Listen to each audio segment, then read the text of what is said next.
Welcome to Slamfire Radio, episode 487, recording live on December 22nd.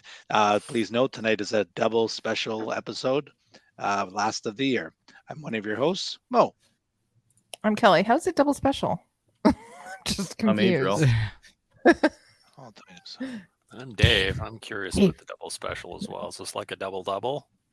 I'm Kyle, and is there anything special?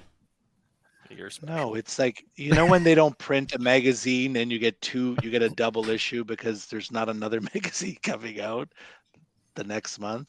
So we have We're not no doubling episode. up. But how are we We're just double on for like special? 4 hours tonight. We're just going to keep talking until we're all very uncomfortable. confused. or- Oh, this is gonna be like Dub- the '90s sitcom. We're gonna have a very Double in episode. special. I didn't say double in time. Oh, okay. So it's just We have really people- So it's we just have- extra special. We How have the hell are people we in special? festive hats. We have lights. Well, for people True, we do watching, have anyways, hats. they can see it. Yeah, for those of you listening to it right now, you guys and gals need to watch us record live so you can check out our fancy hats. Well, Fancy hats. Kyle and I have fancy hats. Everyone else Yeah, is we boring. didn't do anything special. Yeah. Bah I- humbug. I couldn't find my little Santa outfit. I was going to wear that. I Oh God. I have a gray beard. Is that Christmas enough? We're symmetrical at least. We got two bald guys on the top. We got two guys Yeah. with Christmas hats on the bottom. We got a lady. And then with we a got hat in me. the middle. Yeah. We're basically it just works. bookends for Kelly, right? Yeah. Symmetrical. Okay. We'll get into what we did with guns. Let us start with Kyle. You start with me. Okay. Well, Oh my God. got a Christmas present from Kelly. Yay! So got my calendar for next year. I also actually checked the mail today and apparently got a nice little lapel pin from the CCFR for renewing. I don't know if that's showing up Awesome. there. Nice. So It's like, Yeah. it's like bonanza. You're wearing Yeah. a jacket as well. Do you get I pants am. with that? Yeah. Well, I got A I whole got pants, little but suit? You're not podcast, wearing I don't need to them wear tonight. For the pants. I'm audience, not you're wearing them. hats this evening. Is that correct? Can neither confirm nor deny this fact. Yeah. I'm at my desk, and what you see is what you see. Okay. Did you register your calendar, by the way? And by the way, you can Not start yet. Can we? registering it. Oh yeah. I was What? gonna ask if we Oh, can last start. Last year Today. was like January. Yeah. Like January Yeah, last year we 1st, were but no, told. we switched over early this year. You can start Okay. it. I'm All gonna right. make the announcement. Well, I So didn't you even guys go and bother yet because register it. last 2 years you made fun of me when I asked if I could register early. I know I'm like, I'm January not 1st, even but going we've to ask already this year. we're ready. Do it early. Okay. Register So we can early do and it now. register often. Yeah. Okay, so I'll register my calendar then. Cool. Thanks, Kelly. Hey, cool. Can I been get a working show of on some hands? stuff. How many people have received all of their calendars and just I wondering? think everyone has. I got 3. Awesome. I'm the only one who I've doesn't have a registered mine. calendar. What? Do you want one? No. I'm going to mail gonna you go a get one. calendar. I'm going to mail you one of my spares. No, I'm gonna go shopping. I gave away my last 3 calendars to somebody because Nope, they said, I'm mailing "Can I you get one. these?" I'm I'm no. mailing you one back. I'm going to put it in the same No. envelope you sent it. I'm just going to put return to sender. No, There you I'm go. gonna go and get them at SFRC. I'll go ahead and Fine. purchase them Okay. there. Okay, sorry. I didn't mean to interrupt, but we didn't dance. No, it's all good. Did a couple other things. Put together a Form 6 and going through guns to go down to the States. I bought a New Mexico hunting license. Cool. Yeah. And yeah, I guess it's about time for the big announcement. So I started talking with a guy back in the beginning of November about a job down in the US. A few weeks ago, I had an interview for said job, and about, I don't know, yeah, it's almost 2 weeks ago now, I accepted a job offer down in New Mexico. So as of last week, visa paperwork is with the company's lawyer. He's filing all the work visa paperwork. And it's looking like we are going to be moving to southeastern New Mexico. Congratulations. That's awesome. We That are is so sad that we're I going to lose didn't know you, that though. adult dancers were rare in that area, and they had to bring them in from Apparently, you know, Who knew? there's a Competence in use the for effort, everybody though. somewhere. Yeah. he puts in. He wears the specialty stuff. Yeah. He's got the Christmas outfit. Well, People like you that. gotta They go the appreciate it. extra mile. So I have a question. All about the customers. Sure. Are we able to keep you on the show because you're no longer going to be Canadian? I would love to be able to stay on the show. I Nope, think we you're should dead be to able us. to. Dead to Yeah. us because you're going to come on every week and go, Dead hey, look at Hey, the look at ARs and Atkinbrin. AKs I brought this week. Oh yeah. Hey, look at my Well- handgun I've been carrying all day. You know what's funny is because I have been kind of doing some window shopping. Of course you Of have. course you have. And this is one thing I found.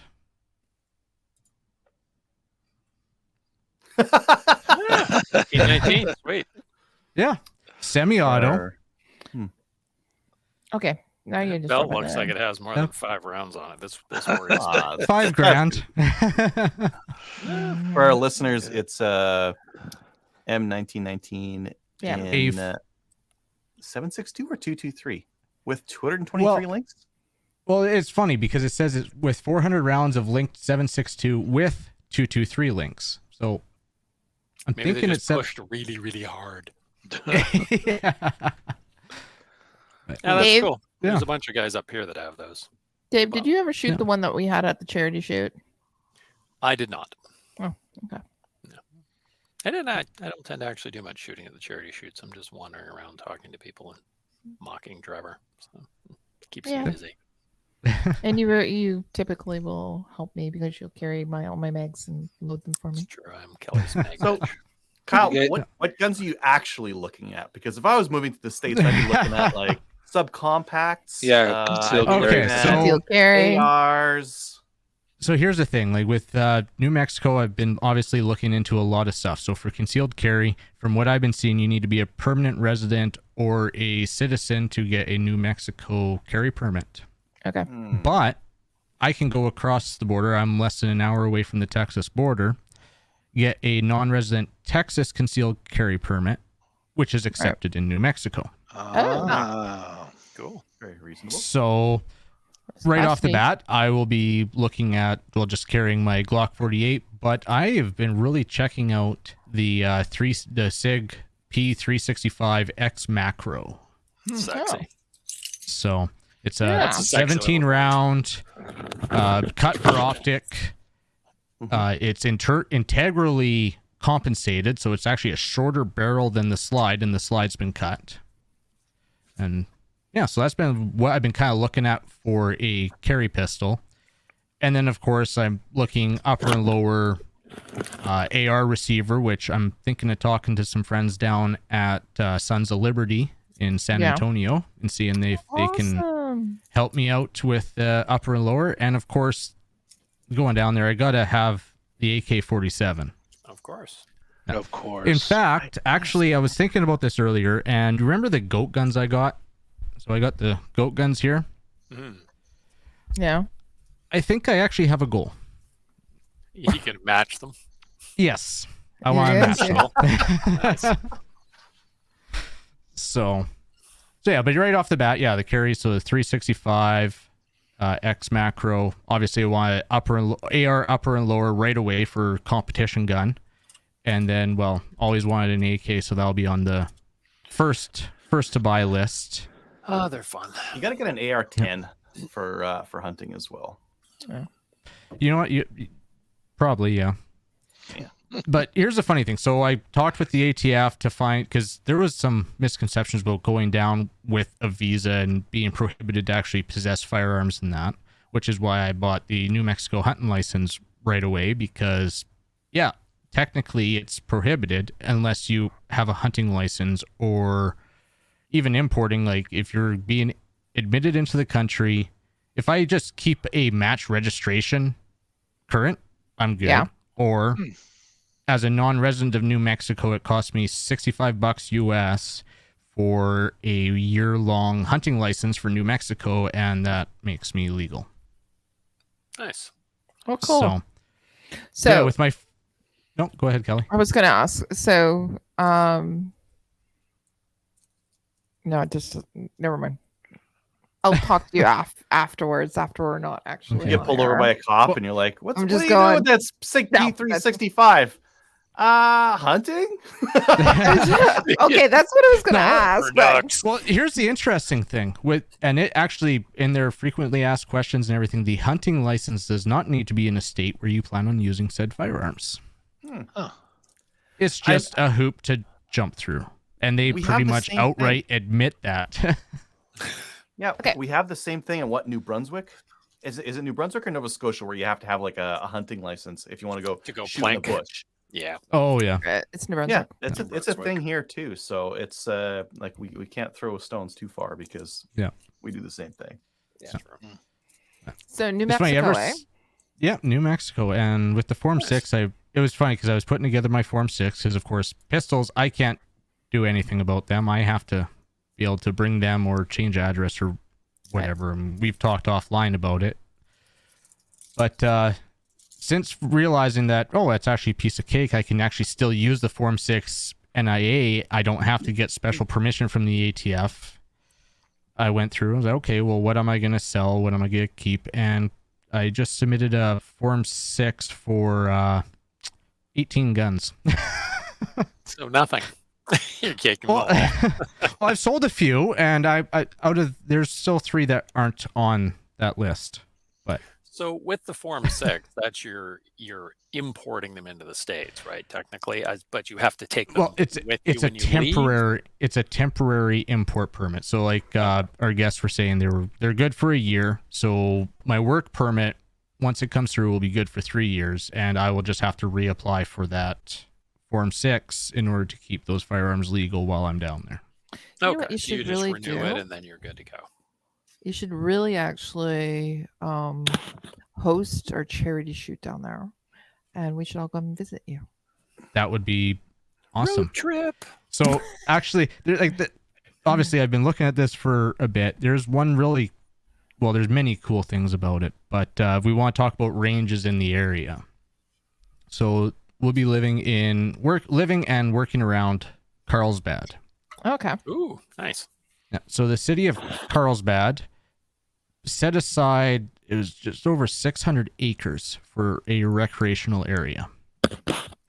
And like there's a RC field. I think there's like an actual like go-kart track, like professional go-kart track.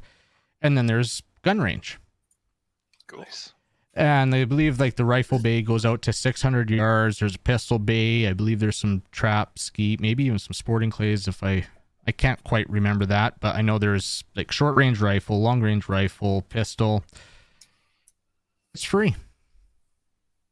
Awesome. You just for the public. show up. Yeah, you just Free? show up and shoot. Bring your targets, and show up and shoot. See, why don't our governments do that here? That is bullshit. So, Park in Ottawa, Yeah. we need a handgun range right in the middle of Ottawa. That'd be awesome.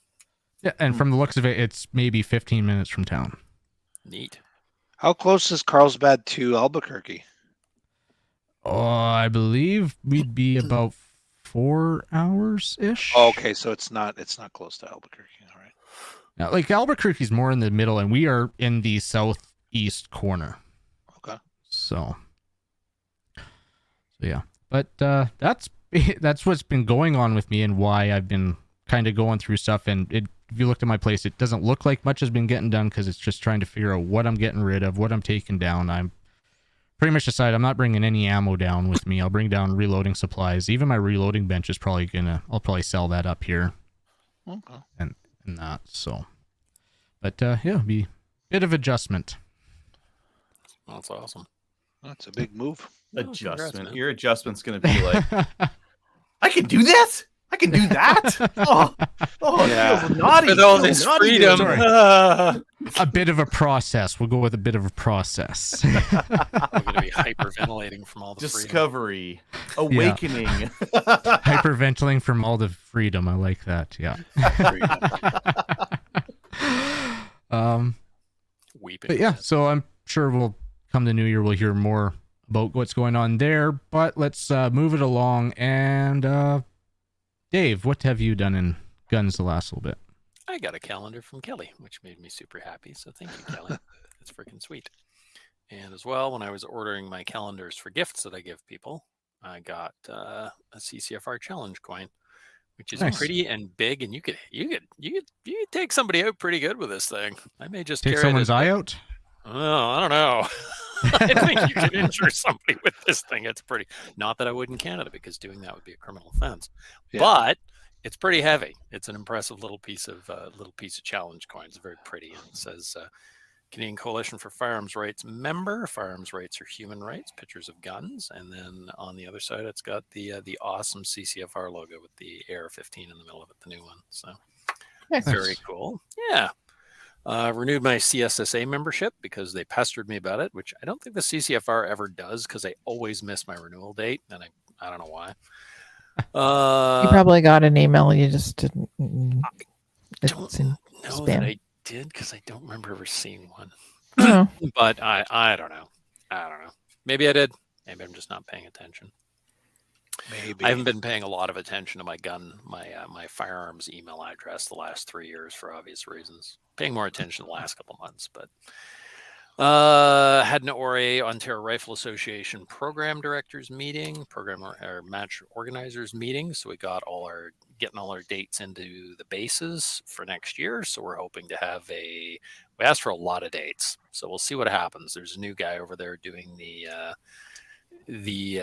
commercial people. Can't remember what his title is, but he essentially deals with civilian organizations and police. So that's the guy we book the ranges through, and he's got a really good relationship with him. Met him, seems like a really awesome guy. He dropped by one of our matches in the fall to have a chat, and seems like a really cool guy. So hopefully everything goes well there, and we have a big ol' schedule next year. Looking forward to it. Still trying to figure out what's going to go on with service rifle and CQB, now CQC matches, because close range matches without semi-auto rifles will be boring and no one will do them. So I have to figure that out. Service rifle we're probably going to do with bolt guns, figure that out.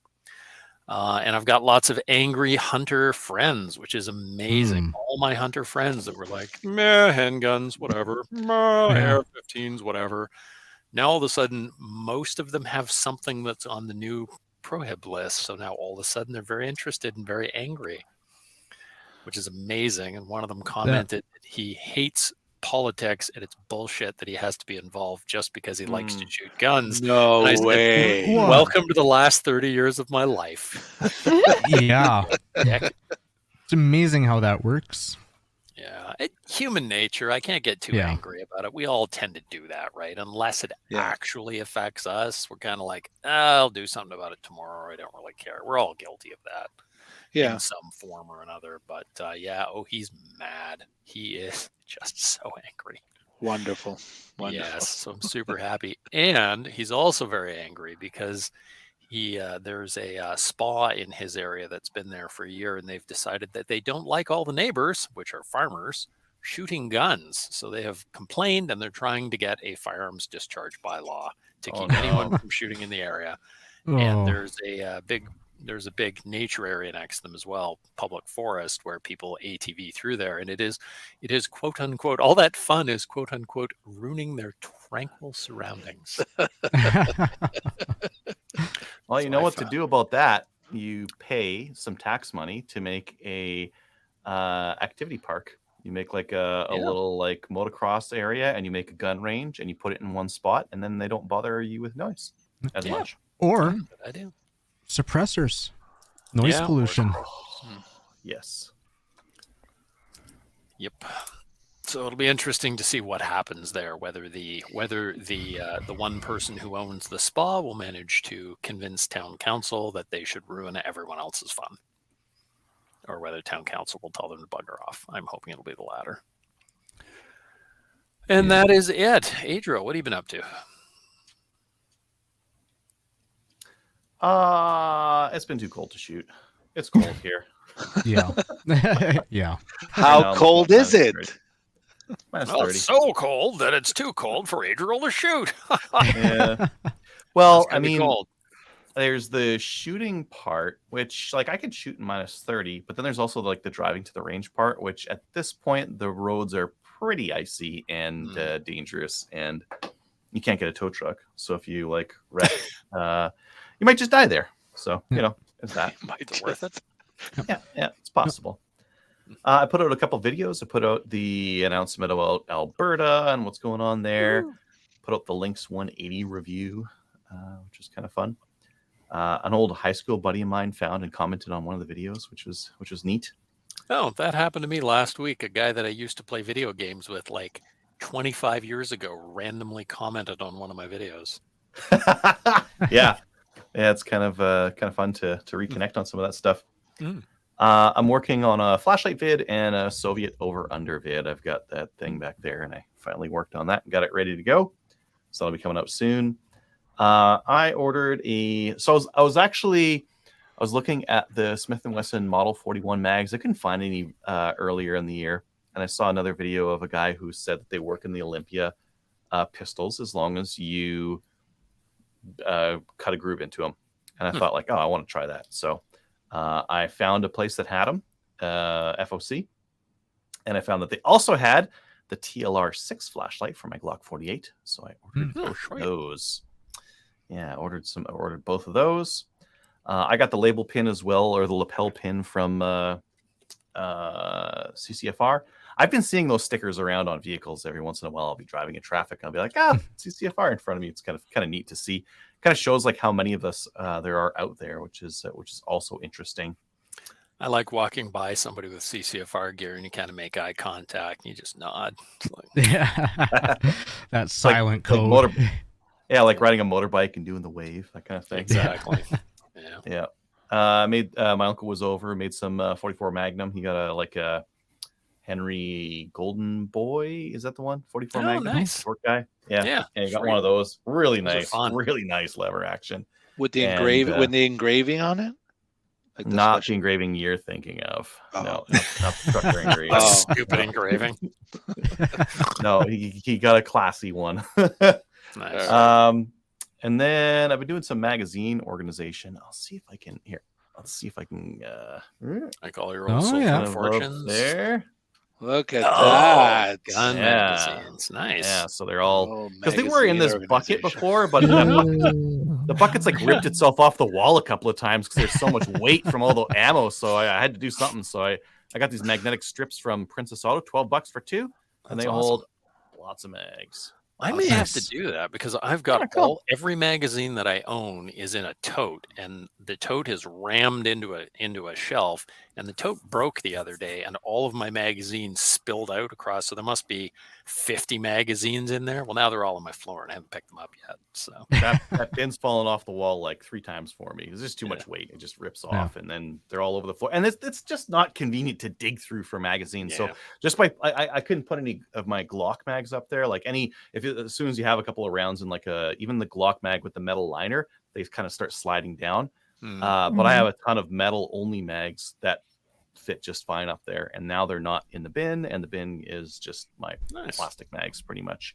Well, you just need to 3D print yourself some mag holders for your Glock mags and nail them on the wall. Bin. Bin holds all.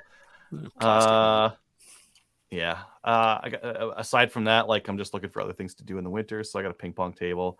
I've been doing some like Microsoft Flight Sim, and I still have to do my Sherwood Park test, like the orientation test that they make you do on the way in. So I'll have to.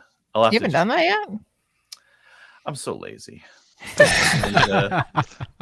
I've been trying to get up to a local gun club here to apply for like 6 months, and I keep getting a text, hey, the next orientation day is this day, and I'm like, oh, no problem, I'll be there. And then I'm like, oh shit, that was 2 days ago. What gun club is that? I think it is not East. Is it East Gray? It's up by Meaford. It's the non-military Meaford. Yep, it's East Gray. Yeah. Hi, Adam. If you're listening, Adam is the VP up there. So. Yeah. I'll get there one day, Adam. Greg Meggs. He works he helps out at that range. Go talk to him. Go shoot with him. Cool. Yeah. Other than that, I just been like reconfiguring guns. Just like I had all my AR parts in a bin, and I put those on a gun again, just to have it, and put it up on the wall and stuff. So yeah. Your Berta rifle now? Nah, it's just my wall rifle. It looks cooler on the wall than like an upper and lower just like clamped together. Yeah, it does look cool. Yeah. What about you, Kelly? So I haven't been on in 2 weeks, right? We missed Yeah. you. I wasn't on last week, so Correct. it's been 2 weeks. So I've done a bunch of stuff, but I don't feel like I've done anything. I've been to SFRC, I think, like 5 times, and it's good to see them. I was there for a calendar signing. Some other things have been happening too. So I bought some ammo there, 9mm. It was a really good price, by the way. How was the food? I got some She Shoots was happening. So we had Diana Mueller. Do you guys know who she is? I'm sure Yep. that Adriel and Kyle Yep. know. Three gun. Yeah. Three gun. She's the 3-gun goddess. Yeah. So she was on She Shoots. She's an amazing lady, by the way. I think that we're gonna have her on the show here. So she also is the founder for DC Project, which is a Second Amendment, and it's a bunch of women who go to the nation's capital and they talk to their representatives and talk about, guns, specifically the ability to shoot and how women are the next generation of shooters and we're not bad people. So I think it's Cool. amazing. So we're furiously, and I mean furiously, planning season 2 for She Shoots podcast. So it is going to be happening, and we're going to announce our lineup in the next little bit. But some of the things that we're going to do differently this time is we're still doing disciplines in that as well, because we've done a lot of them last year. We introduced people to the different disciplines, but we're now organizing it into different categories as well. So we're going to look at different things, like, for example, organizations. Again, those organizations that should support women in shooting, but we're also going to look at occupations, and then we're also going to look at specifically mentors and maybe coaches and other things. Again, disciplines, people who are fantastic shooters, and then also we might have a surprise or two. So it's going to be fun. Nice. A couple other things that we're doing. We're planning our IBCs, which is our instructor boot camps for Project Mapleseed for the Ontario region. And I just confirmed a date tonight, so which is exciting. And we're also officially going to have winter series here in Ontario. So Ooh. I'm putting it out there. And if people are interested, we will make those announcements and get you here. And hey, if I can make it happen, we'll even get special patches for it. So Cool. one of the other things I did was with Kelly Kincaid, her and I are being asked to take over our club level ATT course. So we went to the range and we helped out with that. So we're still doing club level ATTs. It's just just to make sure that the shooters that do come in.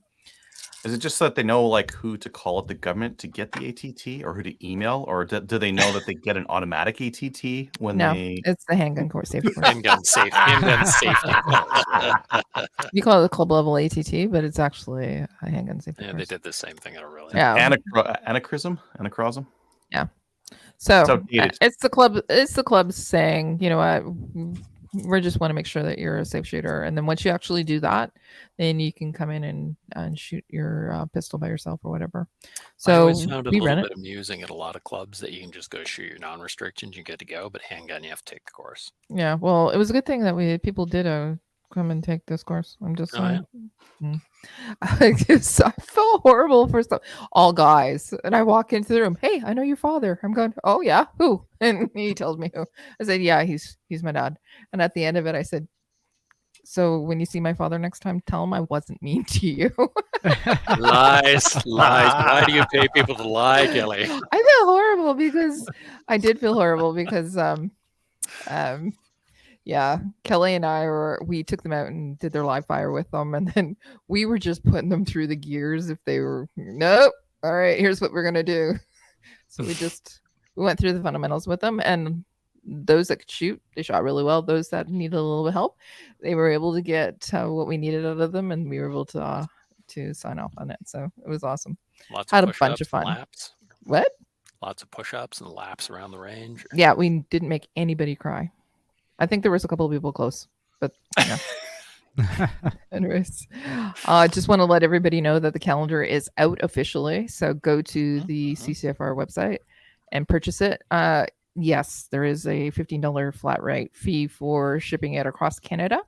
So if you would like to add other things to it, like stickers, t-shirts, etc., then you can take advantage of that. Not only are you supporting the CCFR women's group, but you're also supporting the CCFR who are supporting you. Or you can go to a couple of the retailers, the sponsors that we've had that have ordered the calendars. You can go in there and you can pick up the calendars without having to pay shipping. So a couple of so Bullseye North has calendars available. Select Shooting Supplies, Shooter's Choice, which is in southwestern Ontario. SFRC in Harrismith here in Ontario as well, and then out west we only have a couple of stores that still have them left. So Tundra Supply, which is in Edmonton, you can go over there and ask for John. Tell him we said hi. The other thing with calendars too, you can now officially go and register. I know that I told everybody January 1st, Really? but because we've already had our draws for December, I did actually go and talk to the gentleman that manages our page and everything. I said, "Hey, pretty please, can you open this up?" And that way people can go and register the Should do a calendar. New So Year's Eve draw. it is officially open. The other thing I did too was over the past little while is I put in the show notes that I said I bought a shit ton. I literally bought a shit ton of gear for hunting. So I was nice and Nice. toasty warm this year, and I've got all kinds of things for next year, including hats that light up and all kinds of different things. And I'm going to be toasty warm with my new. I got a lot of stuff, and it was all on sale too. So, Nice. which is super exciting. Would you be toasty in northern Alberta right now? Till the batteries It's run 40 out. degrees below. Yeah, I could go out, but Swear Duke. yeah, just wait. We're okay. Yeah. It's Alberta. I think that's it. I think that's it. Mo, did you talk about what you've done? No, I don't remember doing it. I didn't think You kidding. So I'll tell you what I didn't do. I'm not going to be moving to New Mexico, unfortunately, so I can buy an AK and carry pistol. But anyways, Oh, I know it's sad, right? mhm. I went to so my local range had their IPSC match last weekend. I went to the build on Friday night as I usually do, Friday afternoon night. Then I stuck around for the Friday shooters. I normally just help patch and set steel and stuff, but I was strongly encouraged to because they were short a scorekeeper, so I was asked to scorekeep, and it was the first time I did it. And as always, I'm always nervous about anything new, but I ended up actually enjoying it. So I did. There was two squads that I ended up scoring, and I got into a routine with it pretty quick, and I thought Nice. that was pretty fun. Calling out the scores back, calling out the time back, and so that was good. Then I went back on Saturday for the actual match. It was like a Christmas theme. They had a stage set up where you started off with only one round in the chamber, empty magwell, and then you had all your mags inside like what was like a Christmas gift box, and it was closed. And so That's fun. you had to your obviously after the beep you had to Beep. hit a plate down range that would open the box. So you had obviously the One one round. shot to make it, and if you Mhm. didn't, then you could take a procedural to obviously open the box to get your mags to Okay. finish the rest of the stage. But I hit it, so it was good. I obviously took a few, an extra millisecond to line it up to make sure I hit it. So that was fun. The not so fun part was they had set up this there was a target stand set up like a tree, and they had made these little plates, and I mean like they were these skinny, malnourished plates, and they were pretty tough to hit at distance. So that was not as fun. And overall, we had a good time. It was a good match, and then I went back to that same range on Monday because they have their IPSC practice nights. I usually don't go, but I decided to go this time, and it was like 7 or 8 of us there, and it's very relaxed. We just set up various targets and move things around, and it's just a real it's like pickup hockey but for IPSC. It was pretty cool. And that same tree came out with those skinny little plates, and we had a little fun like just competition amongst us, and it was like draw a single shot, and then record the time, right? So you would have to do that for every single. There was 6 plates, like 3 at the bottom, 2 in the middle, 1 at the top, and then we so that there was a time. Obviously, it could be like probably I think the fastest like was 1.5 seconds. And so I think I did middle of the pack. So like a typical IPSC match, I finished kind of middle in the pack. So, but it was after shooting at it a few more times, I got definitely more comfortable with those smaller plates. And then we had some movement drills too, and that was fun. I think I shot like 250 rounds, something like that. And I don't think I did much else besides that. There's no matches coming up for the next couple weekends, obviously because of the holidays, and that's it for me. We can get into upcoming events, but we do not have anything listed. As mentioned, it's the holidays. Yeah, no, of course. and then no one And it shooting is outside in wintertime. Alberta, right? So No. Are we allowed to shoot legally anywhere else in Canada anymore, or is it just Alberta? just Alberta. I don't know. Yeah, that's what I thought. It's risky too. There's definitely risk to shooting here. Yeah. Ladies' Days. Kelly, also known as the CCFR's Women's Division, is looking to sponsor Ladies' Days events at your range. This is a range-driven initiative, but if you would like sponsorship and support, contact Kelly at slamfireradio@gmail.com or info@firearmsrights.ca. Correct. Kelly. Dave.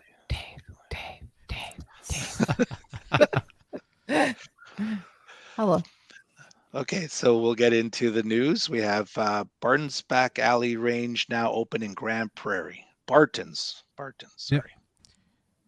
Yeah, Barton's Big Country. They're didn't enter this in, but yeah, the range is now open. They just opened it.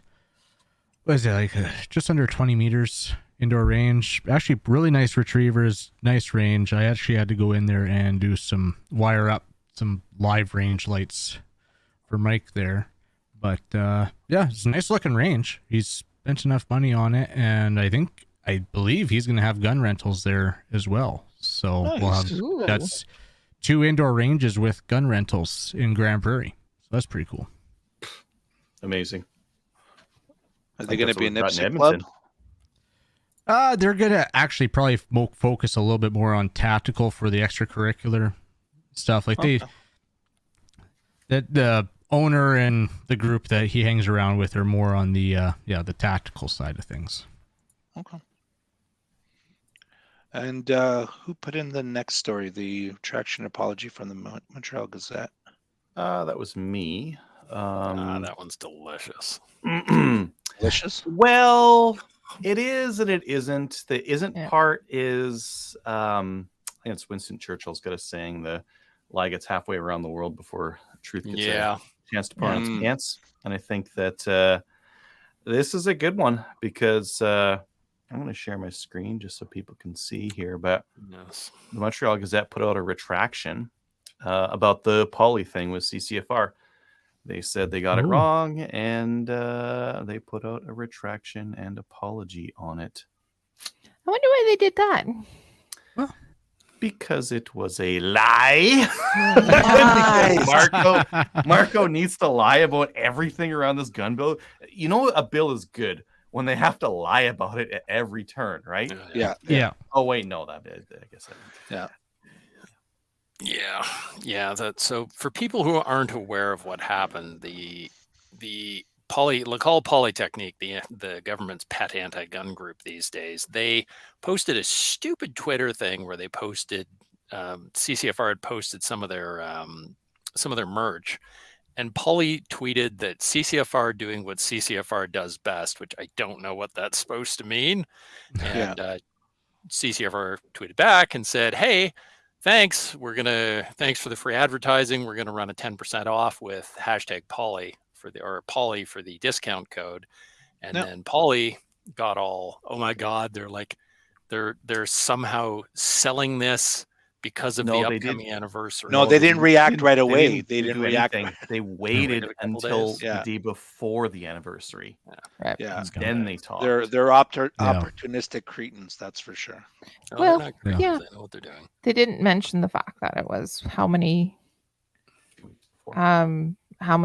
weeks / month and a half ago ish. It has nothing to do with it. So No, of course they not. needed to apologize. Good I think PR. that That they were happened. for The Marco. media ran with it. yeah. And then I it think became that, the CCFR, the controversial group that is using American Yeah. shooting to advertise merchandising Yeah, and somehow. And nobody actually checked to see if that was true. They just went with it. Well, of course, that's typical. Yeah. Makes a So good they- headline, so go with it. Yeah, that's true. Okay. Awesome. Okay, so leading into CCFR legal challenge. Speaking if of the you- CCFR. Sorry. Speaking of, Yes. so the court date is set, which is going to be April 11th to 20th in 2023. If you'd like to donate, it's a great time to do it. They definitely need the support. I believe there's a lot of money to collect for the legal fund. So please do so by sending an EMT at finance@firearmsrights.ca. And speaking of the CCFR, if you're not following the YouTube page, Rod and Tracy are killing it with their videos lately. It is freaking awesome. They're doing an amazing job. So Yep. go follow their videos and watch the most recent ones. They are fantastic. Good stuff. We'll get into new gun stuff brought to you by Bullseye North. Need a new boomstick? Bullseye North is Canada's shooting superstore and a proud supporter of the CCFR with a wide selection of guns and top trending gear for any shooter. Free shipping over $200. Some exclusions apply, like ammo. Subscribe to their weekly newsletter to get first access to the hottest deals. And the one I want to show here, I don't know, like I just pick stuff that I like. Bullpup. They have the Saloon, whatever. It's a Turkish bullpup. Pump action, 12 gauge, 487 mag fed. That is cheap. Good price. Wonderful take FD12 mags. It's a pump, but it's not going to get banned. The semis are going to get banned. This one's not going to get banned. Well, don't say that's not going to get banned. Yeah, no, that's scary. That's scary looking. That feet. You're right. It'll be a while, You're though. right, but you're right. Anyways, it's a pretty decent discount. Oh, they're out of stock. Well, I know how to pick them.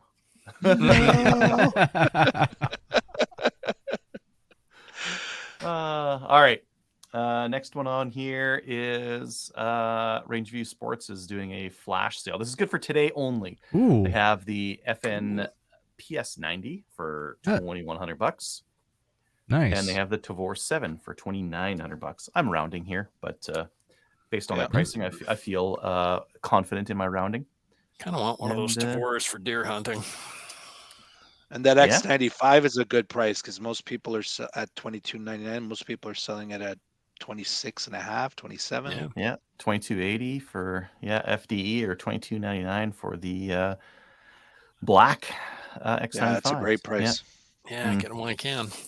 That is interesting that the black is more expensive than the FDE. Yeah, it is. Maybe the FDE is like baby puke yellow or something. It's not true FDE. It's the off-brand. IWI's got to get it right, but maybe it's weird. I don't know. The next one I have here is Iron Guns has the Ruger LC carbine ready to sell into Canada. Now, this is the restricted barrel length. Restricted, yes. Yeah. Yep. It's the 16-inch barrel. It looks like the Ruger 5.7 handgun, but they turned it into a rifle. It does. The grip's the same. The trigger mechanism is the same. I The bet safety you looks like handgun safety. It's like you said, it's like one of those Ronins. They took the pistol and just threw it into a frame. I don't mind it. I don't mind reloading the mags into the grip of the gun. Like, it's fine. Yeah. Gives you a little bit of extra barrel length. Looks like a folding stock, which why not? It's a pistol. It's like Why an overgrown not? pistol. Yeah. The only thing I don't like is restricted. I mean, I don't know how many people are ever going to buy restricted rifles again. I won't. like Yeah, ever. I won't. But I got a couple buddies who have. But yeah, I won't. Yeah. One. This is from the Shooting Edge. They have Mossberg retrogrades. So if you're looking for an Ooh. old-timey looking shotgun, they have some of those. They're right around $700, so they're not cheap, but they look old-timey if you like that kind of thing. Oh, I like the Yeah. one with the heat shield. Make a little trench gun. Yeah. True North Arms has a bunch of Enfields in, so if you want like a World War II or a later era rifle, they've got them. They've also like picked up a couple of the accessories, like they've got some mags for them, and they've got some barreled actions and that kind of thing. So they're starting to carry some more of this stuff. I would love if they started carrying like all the Lee Enfield parts, because they're a bastard to get in Canada. Yeah, that would be good. Holy Yeah. crap! Long branches are $1,600. Well, up to $1,600 now. Mhm. If they're original, they're not like a remake. If they're original and they're in decent condition, like Wow. that's just what's gonna happen. I've been looking at those Carcanos because they're still right around $300, and I bet after they dry up, they'll be up $600 plus. This is like an investment thing. Like, why invest in stocks when you can invest in Carcanos? Invest in Carcanos. That's the future right there. Yeah. The future of investing. Forget your They're Bitcoin. gonna double. They're gonna double in the next 10 years. Forget about As real soon as the estate. stock price up. Carcanos. Carcanos is where it's probably. at. Marstar has I wanted to show, they have the MRX Bisons. They also have the TRX Broncos. If you're looking for a 308 in a 16.5 or 12.5 inch 12.5. barrel, my God, the blast off this thing Oh. would be insane. Imagine if you put a brake on here as Fireball. well. It's got a threaded muzzle. You could put a brake on this thing. Imagine a braked 12.5 inch 308. That would be insane. Given Wow. the barrel length, I would definitely put a muzzle brake on that. I wouldn't. That's gonna kill. I wouldn't. Oh, Yeah, I would put a brake on that in a heartbeat. Yeah. Oh no, you guys! You would shoot like 3 rounds out of it. Like, I wouldn't like that. I like that 12-inch AR barrel with a brake on it. It feels like you're getting slapped in the face every time, and it's like, why am I doing this? A doesn't 308 sound fun, would no. be Why do you way keep hitting worse. yourself? Why do you keep hitting yourself? Yeah. No, I'd run a flash hider or something else. Run a Okay, when I brake say on it. brake, I mean like a compensator, so it actually has a down force to keep that muzzle down. Yeah. I bet you most of the gases that you're developing in here just go out the end of the barrel and just nice fireball that doesn't give you any extra recoil or anything like that. Just extra burn outside the barrel. Yeah. Have any of you guys actually shot any of those BCLs, either this or the 223 ones? Actually, I haven't. I haven't even seen one in the wild yet. No, I haven't seen one either. I'm tempted, but then it's BCL, so then I'm not tempted. I But it's a haven't heard bolt anything gun, so can they get awful them yet. wrong? But then I it's haven't heard anything BCL. awful. No? 20 rounds of 308. Looks like they're making big mags for it, which is interesting as well. Yes. They have 20 rounders for their 223 version as well. Now Yep. that looks like just a standard AR buffer tube, so you can get a different stock and because that's my biggest thing is I see that cheek rest and how high the receiver comes over that. You're gonna want a riser on that, no doubt. Yeah. Oh, yeah. Big time. I think you'd want to mount the scope pretty low too. Well, as low as possible, but even still, Yeah. you're gonna need a cheek riser to. Yeah. Yeah, probably. Just too low. Just an observation. That's all. Yeah. Well, I mean, if you go on like Reddit on our guns or that kind of thing, you see all sorts of like sky high optics that are like way too high off the rail, and people will be getting like no chin weld even. Yeah. So that's Like good hovering. observation. Yep. Jeez. Delask is given the warning they're raising prices next year. They said, inflation, it's coming up. They're saying it's not getting us getting greedy. We just got to do it. So if you want to buy some stuff, buy it now. When they reopen January 1, they will, or in January, they're going to be going through the website and raising their prices. Raising the prices. Mhm. A few other places have done that as well. It's just what it is. Yeah. Inflation. Yeah. And Everything my costs neighbor was more. looking at. Sorry, go ahead. Well, I just said everything costs more. So yeah, Yeah. yeah, exactly. Yeah.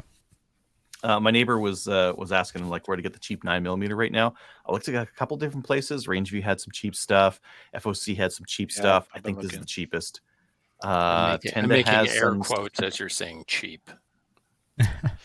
Yeah, Lot of so I looked at Just this now. and I'm glad you're bringing it up because it seems like a lot of negative comments about it online. But I have some of You- this stuff, and it's been running fine for me. Oh, really? Yeah, no I issues. ran a bunch of it. It seems like a decent price. Yeah. Where is it? 38 cents made? around. Don't run for IPSC because it feels light on recoil. Oh, okay. I don't think it's making full power factor. Okay, there you go. Oh, That's all I okay. needed to know. Gotcha. Mhm. Thank you, Adriel. Where is this What's that, stuff made? Tinder? Oh, it's Czech Republic.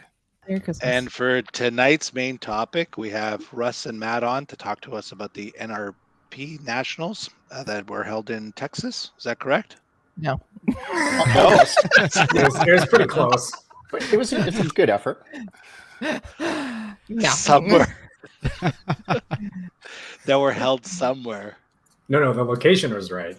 Yeah. It was in Texas. it was the acronym that was a little bit off. Oh, okay. So, Go Matt, ahead. Please tell me what the proper acronym is, Matt. Well, the Nationals match, no, it actually was part of the PRS series. So it's the PRS Rimfire series. NRL is also very close because that's another series, I guess, of precision rifle matches. Yeah. Yeah. So before we actually talk about the match itself, why don't we introduce you guys specifically? Because everybody, well, if you watched Slamfire before, if you watched the Rimfire podcast, or if you have watched YouTube, you probably know Matt. Matt is also known as Womfat. Hi, Matt. Hi, how's it going? That's good. Hello. And then if you've attended a Mapleseed here in Ontario at all in the past year and a half, 2 years, you probably know Russ because Russ is one of our shoot bosses. Hey, Russ. Oh, Russ. Okay, I thought I'd introduce him. Thank you.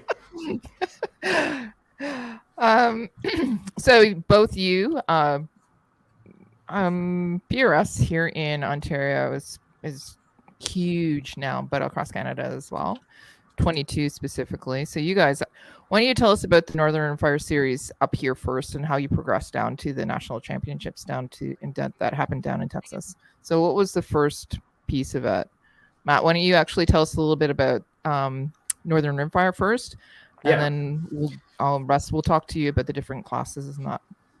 So basically, the match we shot in Texas was the Nationals match. So that's sort of the, I guess, culmination of the entire season wrapping up in Texas. And essentially, Northern Rimfire Series is the club here in Ontario, which is part of the PRS series. And specifically, it's in the northeastern region. So the PRS nationally is divided into, I can't remember, like 9 or 10 regions. Our region is the Northeast. And within that region, you'll have separate clubs. So the only club here in Canada, I think at the moment, anyway, in Ontario at least, is Northern Rimfire Series.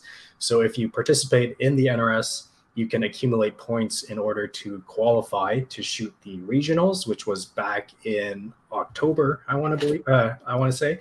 And if you shoot the regionals in October and you do well enough, you can get an invite to shoot the Nationals match, which again this year was in Texas. So Russ and I, we both shot the regionals, and that was in Pennsylvania. Both of us qualified. I think you have to be, you can correct me, Russ, if I'm wrong, but like top 30, I think, top 30 shooters out of the region, something like that.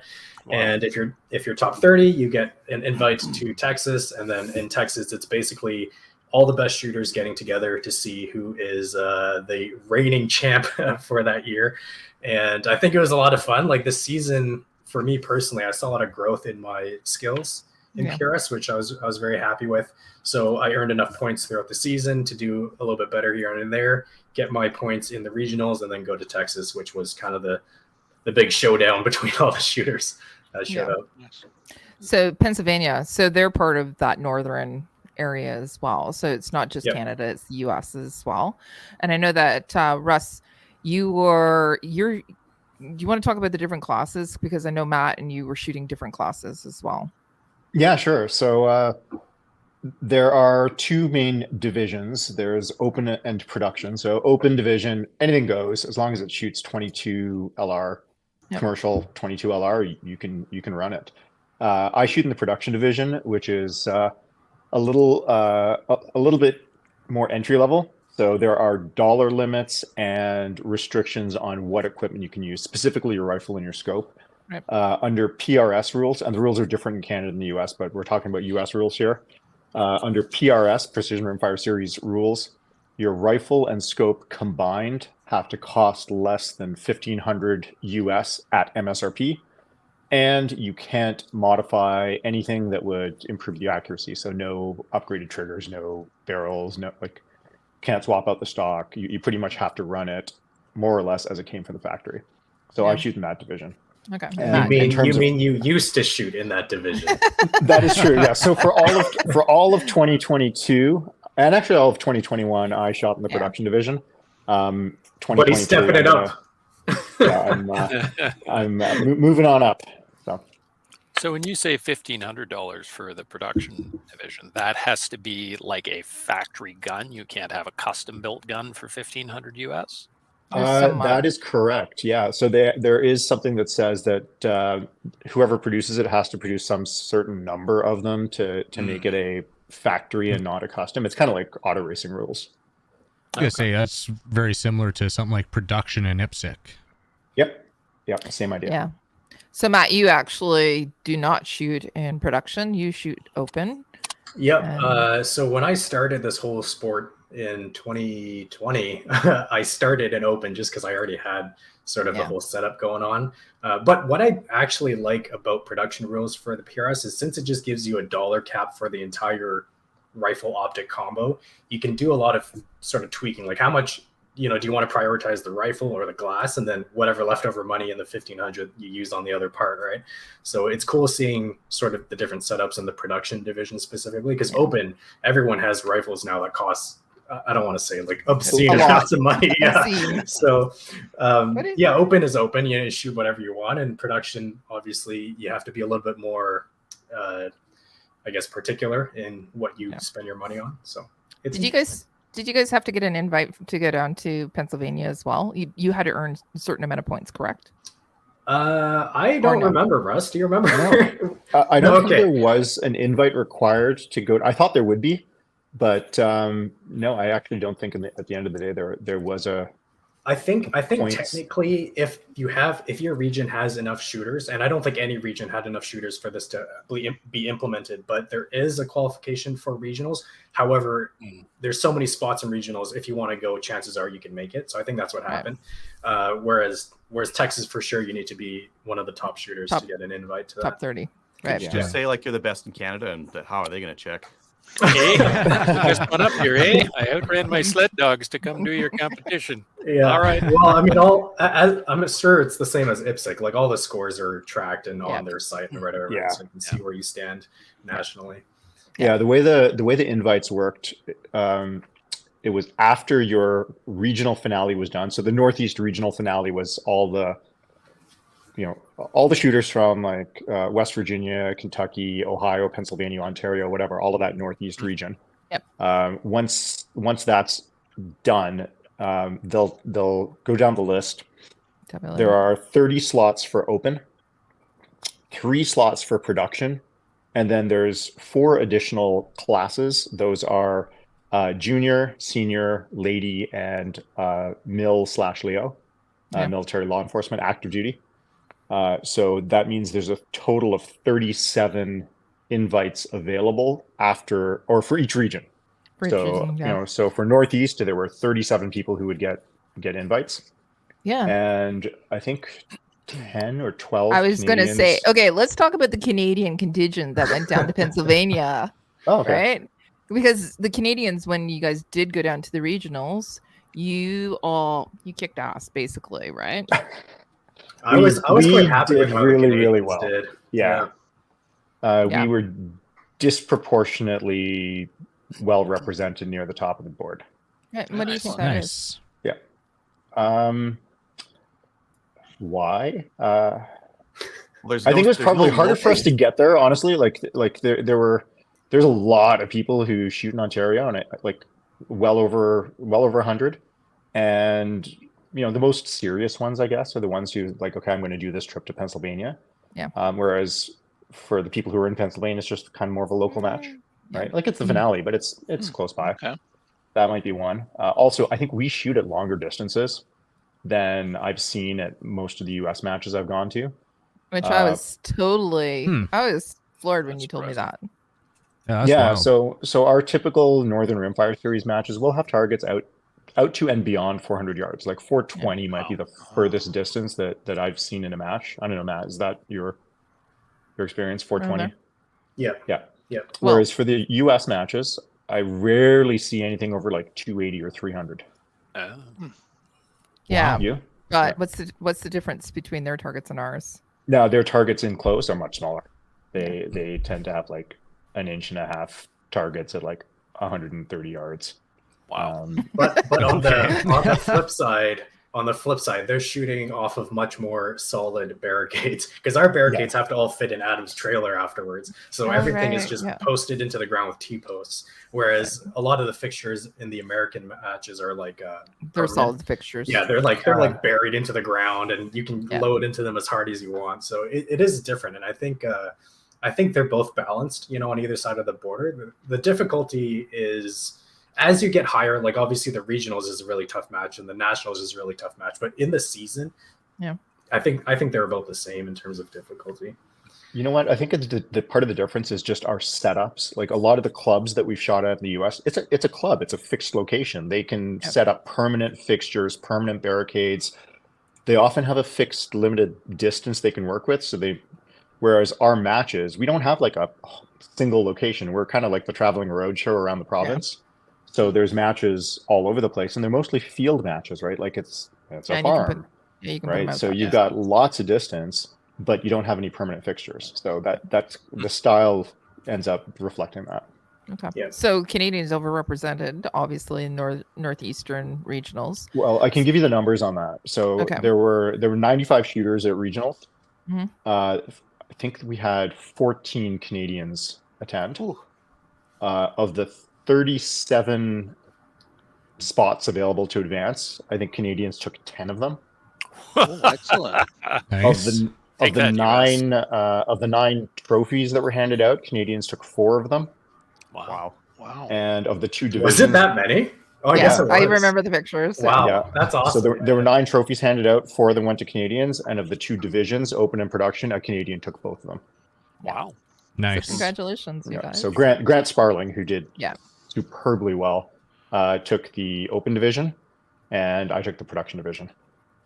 Congrats. That's That's awesome. Congrats. Congratulations. So you said 10 invites down to the nationals down in we had Texas. nine Canadians make the trip. Okay. So Matt and 6 others flew, and then 2 of us drove. Okay, so let's talk Drove about to that, because Texas. that's part of why I wanted to have you guys on too, because we have a lot of people that are asking right now, after everything that's been going on with whatever, talking about traveling now down into the US or traveling abroad. So Matt, you flew, and you flew with everybody else, and you took some gear on the flight, but Russ was the pack mule and brought a lot of the stuff, like the ammo and that, down in his car.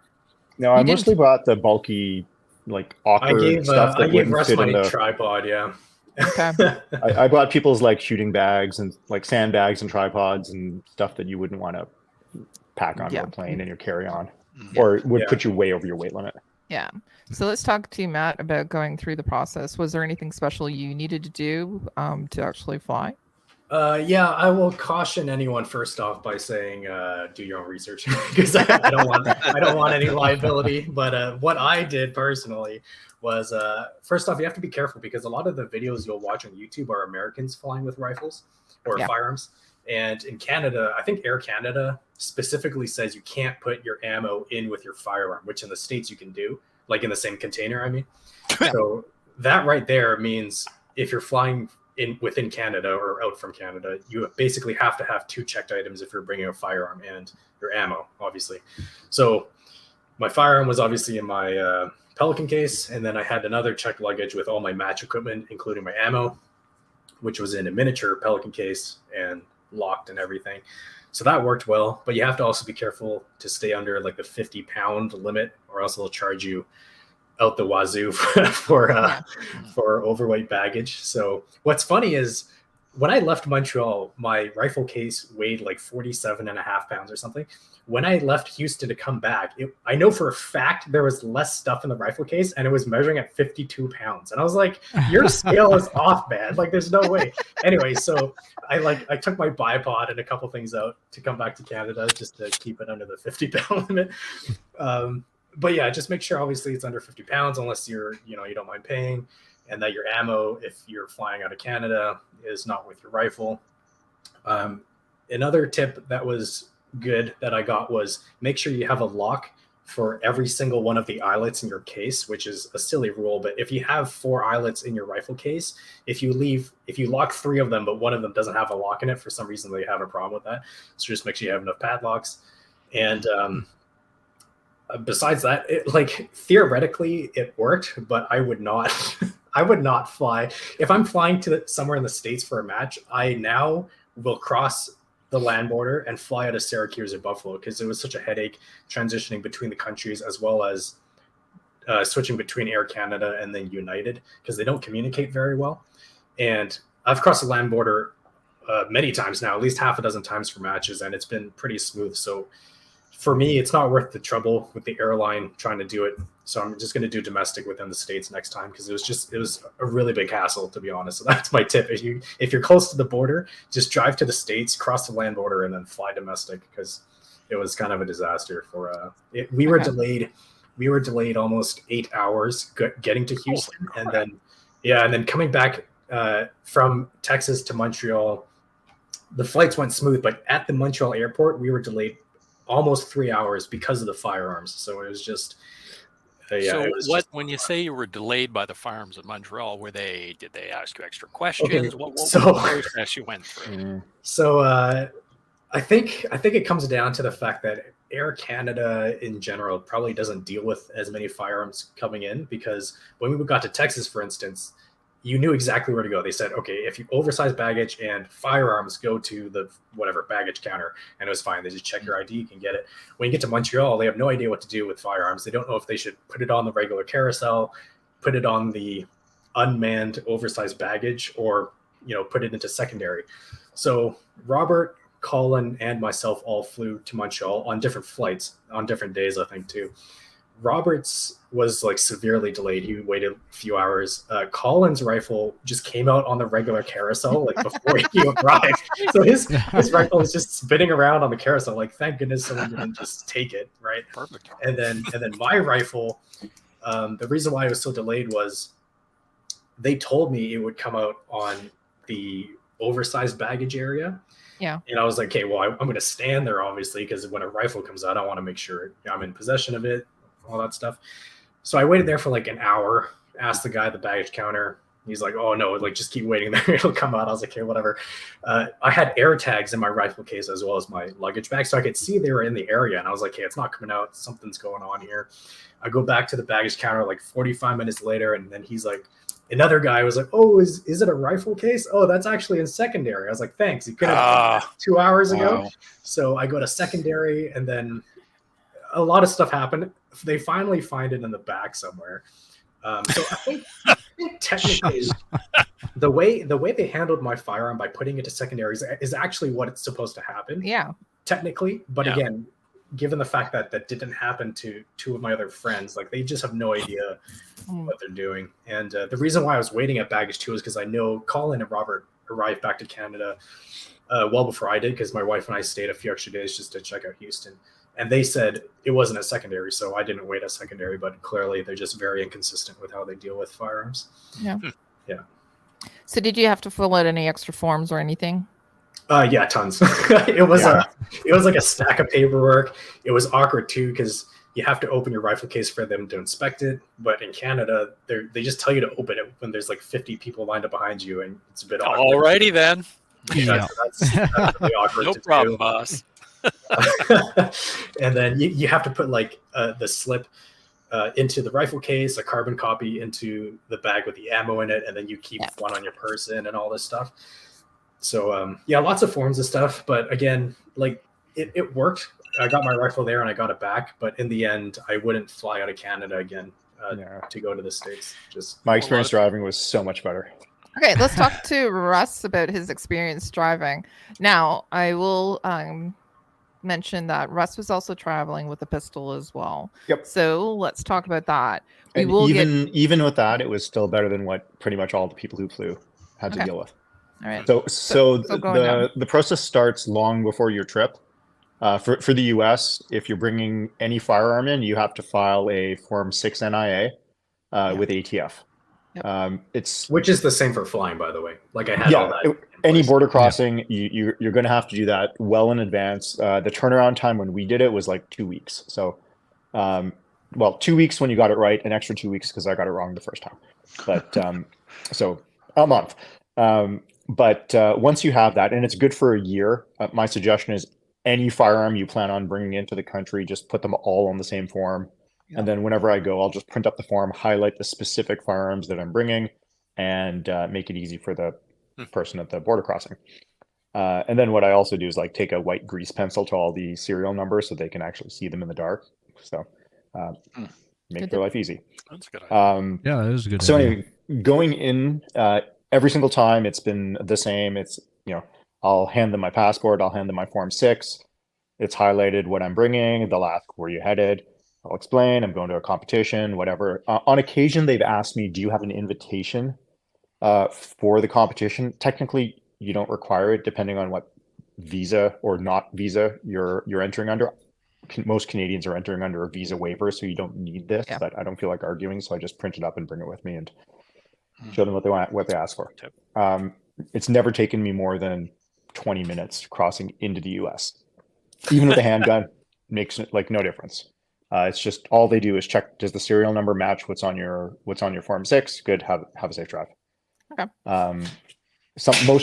More often than not, it's been pulled over to secondary. On the most recent occasion, there was like no one in line behind me because I crossed like after midnight, and he just like looked into my car as I opened it in my car in the line there, and got the serial numbers and went on my way. So how was it coming back into Canada? It has varied, and it's different. The rules are different depending on what you're bringing. So we'll talk non-restricted first, and then we'll talk restricted handgun. Before we go talk about, we still have a couple of things that we need to talk about getting out of Canada too, because you had to apply for an ATT now, correct? That's right. Just to get the handgun from my home to the border crossing, you need an ATT, authorization to transport. And Matt didn't need that, by the way, right, Matt? Yeah, that's right. I don't need that for a non-restricted rifle. Yeah. So I did that application early as well because I don't know how long these things take now, and I emailed it off, and I got a reply back from the the Ontario CFO's office asking me for my Form 6, and that sort of like raised some alarm bells. Like, wait, why do you need that? And I didn't really feel like arguing, so I'm like, all right, fine, I'll just send it. And I think my suspicions were kind of unnecessary because what they did for me is every single restricted firearm that was on my Form 6, they put it all into one ATT that's good for a year. Oh, well, good for a year. Yeah, nice. So for the same length of time that the Form 6 is good for, they've just given me an ATT for all of the restricted firearms on that Form 6 for the same length of time. So I'm kind of happy with that. This is the Ontario CFO? Yes. Can you give us the name of the person that you were talking to? I'll look it up, but yeah, please.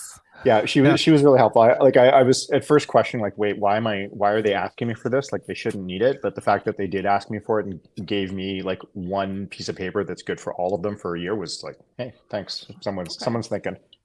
Now, here's a question on that, because I dealt with this in the spring with the ATT for the border crossing. Me and Buddy had different experiences, but are you resigned to one crossing in Ontario, or did she crossing in Ontario? they put on every land border in the province of Ontario that connects to the Wow. US. So Nice. everything from like Sarnia Minnesota all the way to- to all the way to like Wow. whatever Cornwall, Cornwall, Gananoque, whatever, yeah. all of those. Yeah, Yeah. every single one. Awesome. Can't Nice. prove So they do yeah, ATT I'm like, hey, bullshit. good job, CFO. Yeah. What about coming back? Because I know there's just a couple extra forms that you have to fill out to come back over. And we will Yeah. get to Texas eventually here in a few minutes, but let's talk about coming back with your firearms because Okay. Yeah. So we have to cover restricted and non-restricted, or Yeah. we'll cover non-restricted first. So for that, pretty much bring your PAL. That's it. They tell them what you have. So when I show up at the land crossing, I'll give them my passport and my PAL. Of course, they'll see the PAL. They're like, "What are you bringing?" I'll tell them. Most of the time, well, one time they didn't even bother asking. They're like, "Do you have any alcohol, tobacco?" "No." "Have a safe drive." I'm like, "Oh, okay, fine." So didn't even ask about firearms since they didn't ask and told me to drive. I just drove. So, Good call. but most of the time when I've said I've got a non-restricted firearm or three, they've said, "Yeah, okay, well, no problem. Just pull over into secondary. We'll just verify that they're non-restricted," and that's all they did. So, yep, bolt action rifle. Okay, good to go. And then they were actually more curious about the rifle itself or the Yeah. competition or What whatever. are you So, doing? yeah. How do you So, like it? yeah. So all good experiences. For a restricted handgun, you need more. Obviously, you need your ATT first of all. Yeah. To get it, from the border crossing to your home, you need your registration certificate to prove that it's yours. And now, as of October, you need a import permit. Correct. And Interesting. that's new, and so that comes through Global Affairs Canada. So Yeah. I contacted them. They were also helpful, but I don't think they fully knew what they were doing. Not I don't mean that in like a disparaging way. Like, it's new, and they do import permits for everything under the sun. So handguns was probably new to them, and so it took them a little while. And by a little while, I mean like 4 days. Like not like Okay. not like what we've gotten used to. So here's the things with the import permit. It's only good for 29 days.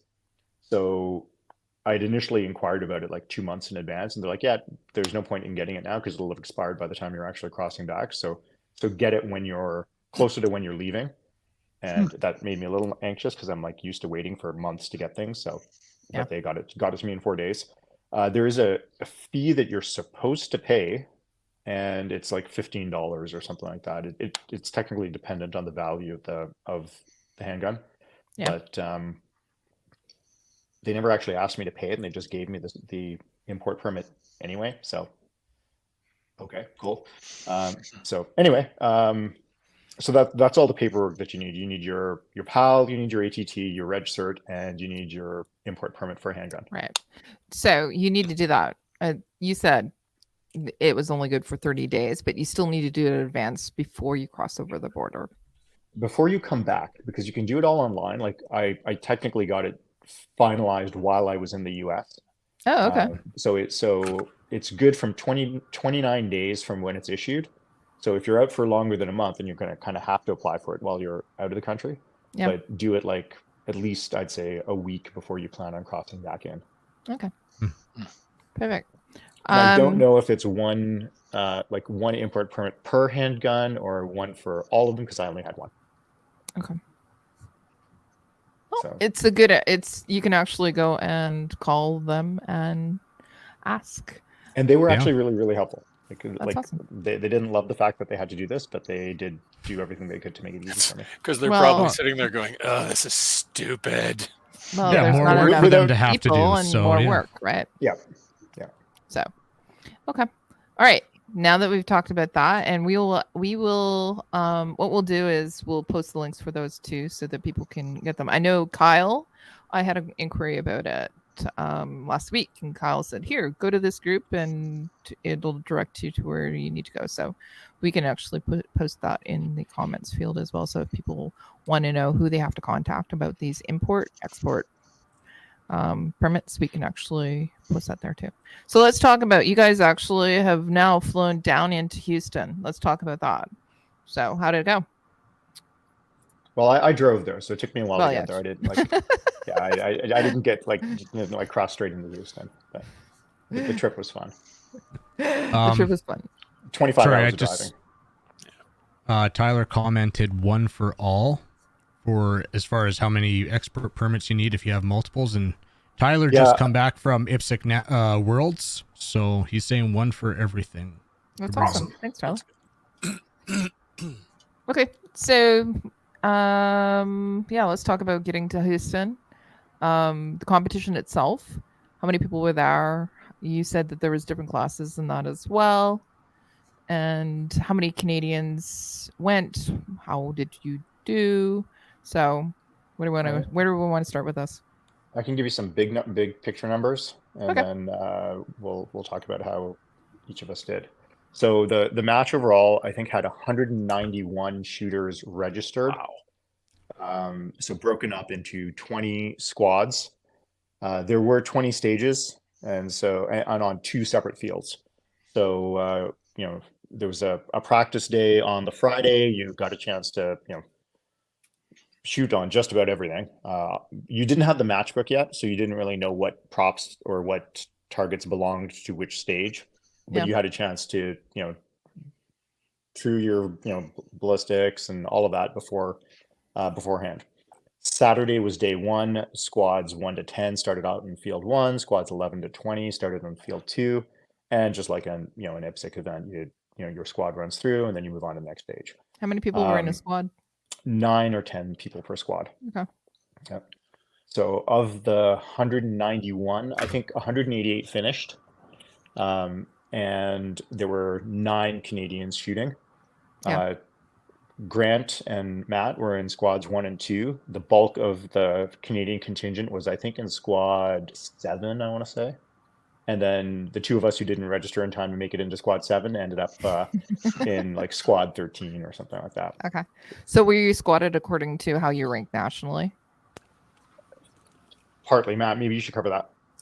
Yeah, so both the regionals and the nationals had the first 4 squads, I believe, squatted per standing as per the PRS rules. And I'm not sure why. It's probably just some arbitrary numbers, but basically the top 40 shooters or so are squatted by your rank. So again, Grant was in squad 1, I was in squad 2, and then everyone else could freely squad as they wanted to. So the Canadians sort of again meshed together to create squad 7. Russ was late because he wasn't checking his Facebook Messenger, and he had to get bumped to whatever open squad there was. So it's nice and it's not nice at the same time because you travel so far. For me personally, shooting in a squad where I don't know anyone, it's a bit I don't know if intimidating is the word, but it's not the same vibe as shooting in Ontario with all your buddies, right? Yeah. And being such a competitive match as well, everyone in your squad, especially since you've been ranked with the top shooters, they're very in the zone, focused. I mean, they're friendly, but it's not, making jokes and, teasing each other while they're shooting a stage. So definitely different vibes.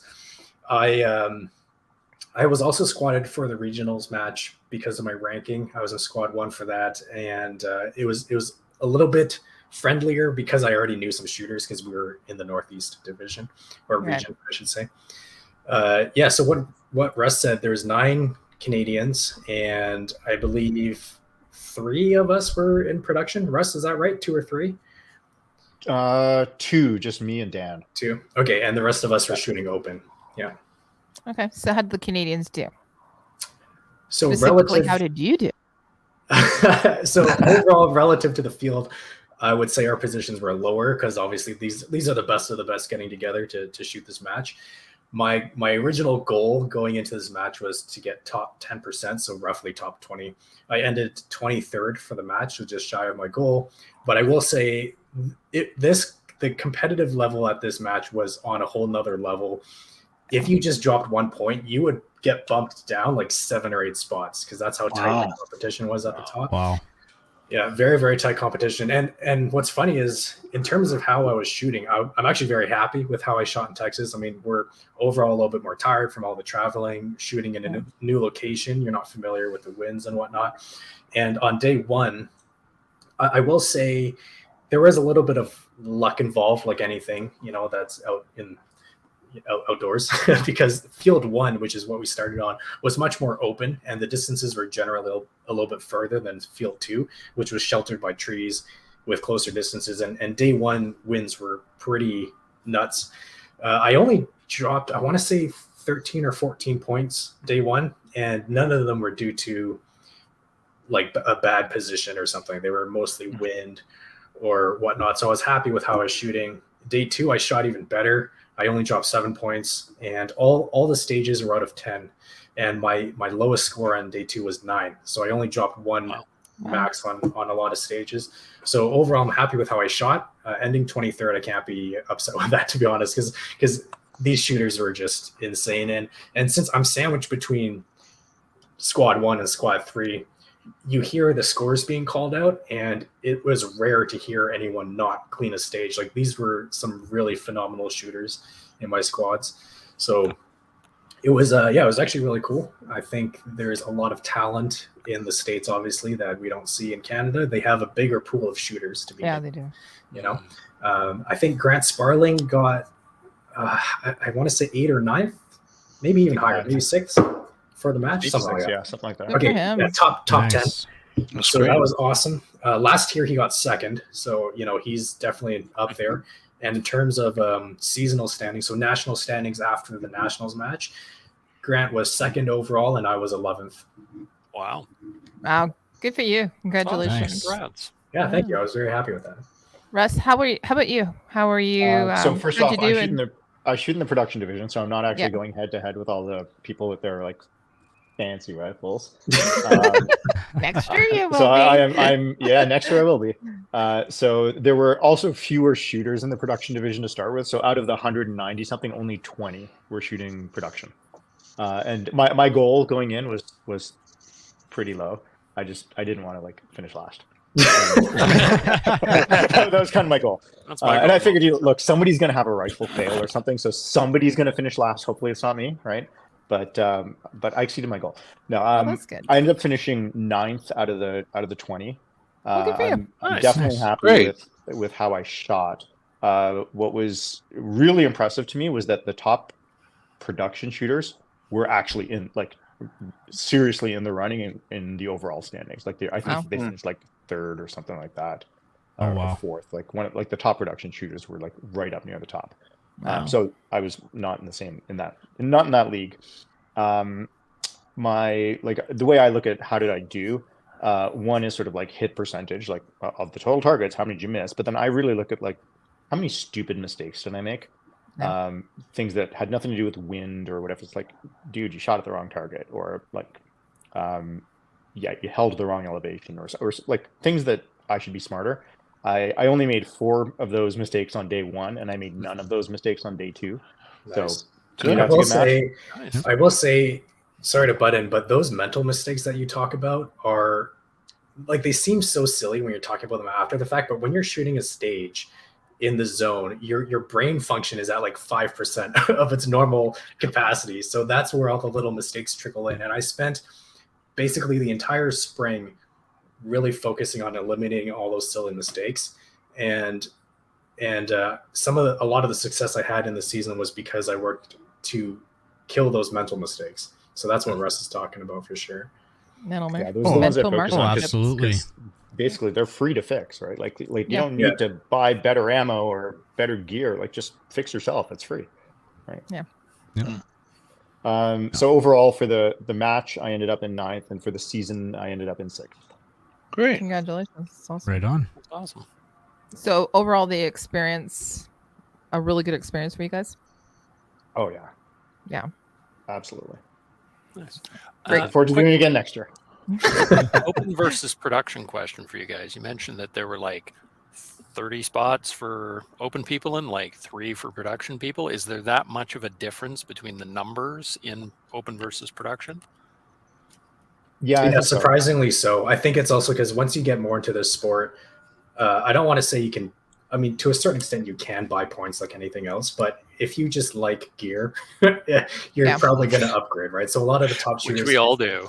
Exactly. And a lot of the top shooters have been doing this for a couple of years. And as the years go by, you might upgrade your scope or whatever, and you'll eventually sort of get bumped into open regardless. I think the really experienced shooters Russ was talking about that are competing with open shooters in terms of points and whatnot, they make it a point to stay in production, right? Like they say, okay, this is my rifle build, and I'm not going to change anything because if I upgrade the scope anymore, I'm going to get bumped into open. So I think they've made a more deliberate choice. Whereas a lot of the other production shooters, there's a much larger gap, you know, in the disparity of points because generally speaking, if you're just getting into the sport, you just buy, you know, a cheap 457 and put a Diamondback Tactical while you're in production, right? So I think that's kind of how it goes. But what's funny is because you guys mentioned like the fancy rifles up here, like in Canada, I have a pretty fancy rifle. It's a Voodoo 360, but in the States, it looks like an off-the-shelf rifle because it's not custom built by a gunsmith. I kid you not, like basically everyone else in my squad besides the youth shooters had like custom built by gunsmiths with like head-spaced rifles or barrels attached to them and all this stuff and tuners and all the things. I just have kind of a more off-the-shelf Voodoo, not a custom Voodoo, so I did feel a little inferior to some of these guys. Yeah, and a lot of these guys, surprisingly, with these custom builds, they're running barrel lengths 24 to 26 inches for rimfire, and a lot of them are straight no taper 1 1/4 inch, like truck axle. So, and a lot of these builds are weighing 20 plus pounds. Yeah. Ooh. Holy crap! Wow. So she shoot 22. Yeah. Still as can be. So, what were some of your observations that you were surprised about? I know that Russ and I were talking about it last night when I was asking him about his thoughts on it. What were some of the observations that you saw that surprised you a little bit, or maybe didn't surprise you? Like about the match specifically? Yeah, about the match or what people were running. It's funny because here in Canada, well, in the PRS world, there's specific scopes that are, well sought after, and you don't see many Mark Vs. Like Leupold's Mark Vs here in Canada are pretty rare. I feel like 40% of the top shooters were running Mark Vs at the match, and the rest of them were running ZCOs or Gen 3 Razors. So a lot of high-end glass. Here in Canada, you see a lot more, Strike Eagles. Some of the more middle or entry level of the range. Yeah. Yeah. Some people had some very serious money in these rimfire setups, which fair enough. I mean, they're taking it very seriously.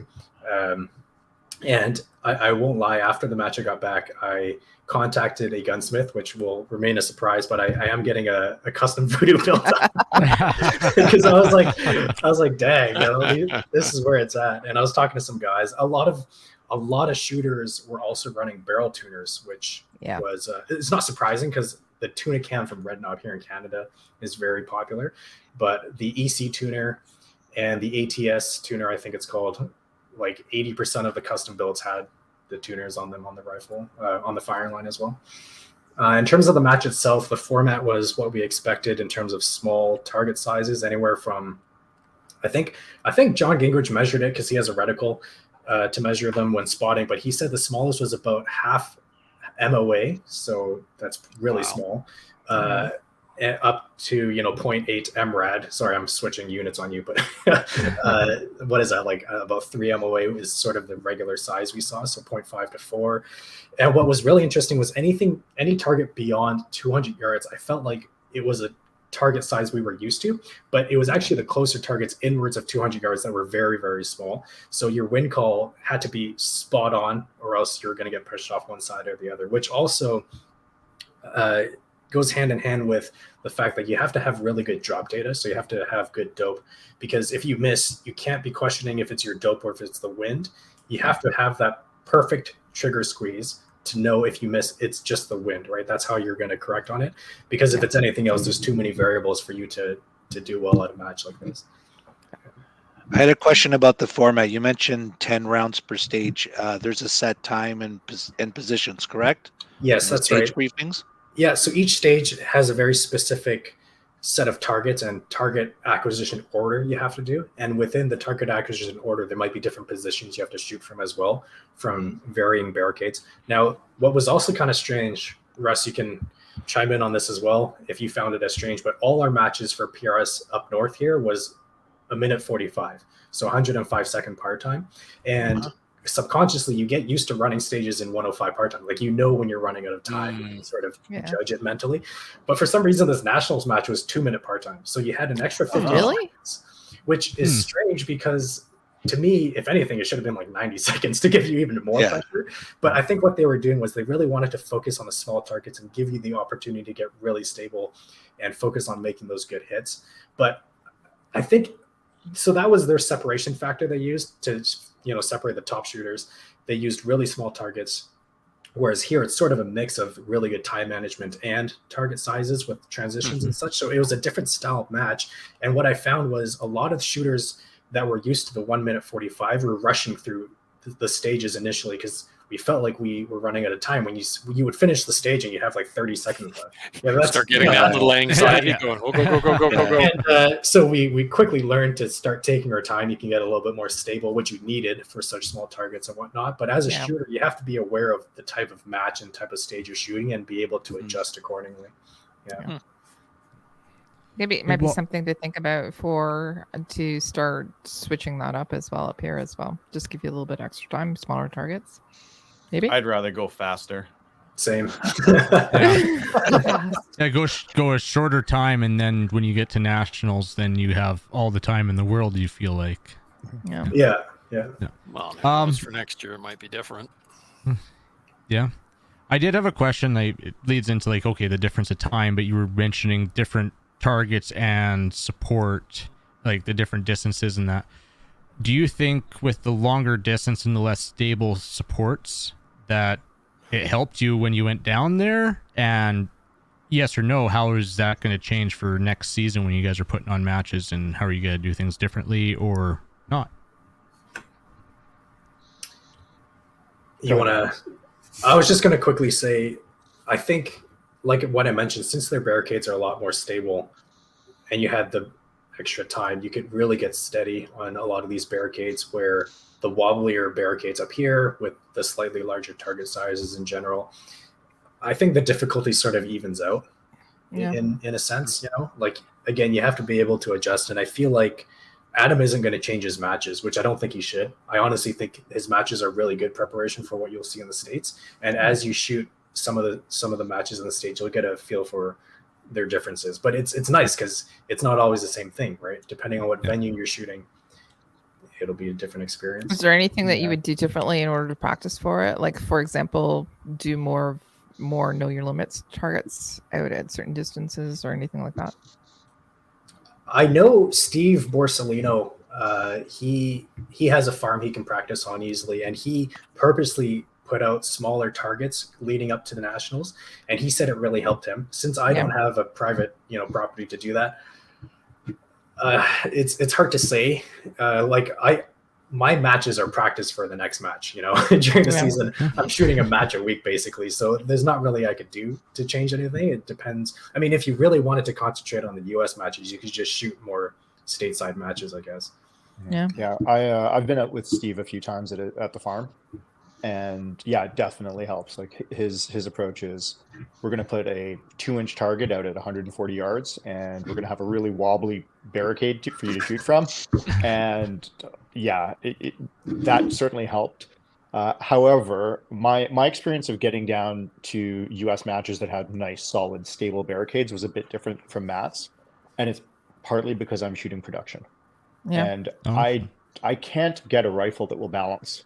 So there's a balance point, hopefully slightly forward of your magwell, where if you can set up on that balance point on a stable platform, like it's almost like you're being shooting off a bipod, right? I'm shooting a production rifle. It's got a 16.5-inch barrel and a wooden stock, and it's ass heavy. So there's really no way I'm ever going to be able to take full advantage of that stable balance point, because half of the rifle is still supported by me, right? So I didn't get as much benefit out of the nice solid barricades as I would have, which is kind of the reason that I now want to switch to an open rifle. I at the end of the match, I took a few shots off from some of my squad mates open guns. I'm like, oh my god, this is so much better. So much better. Why don't I do that? Yeah.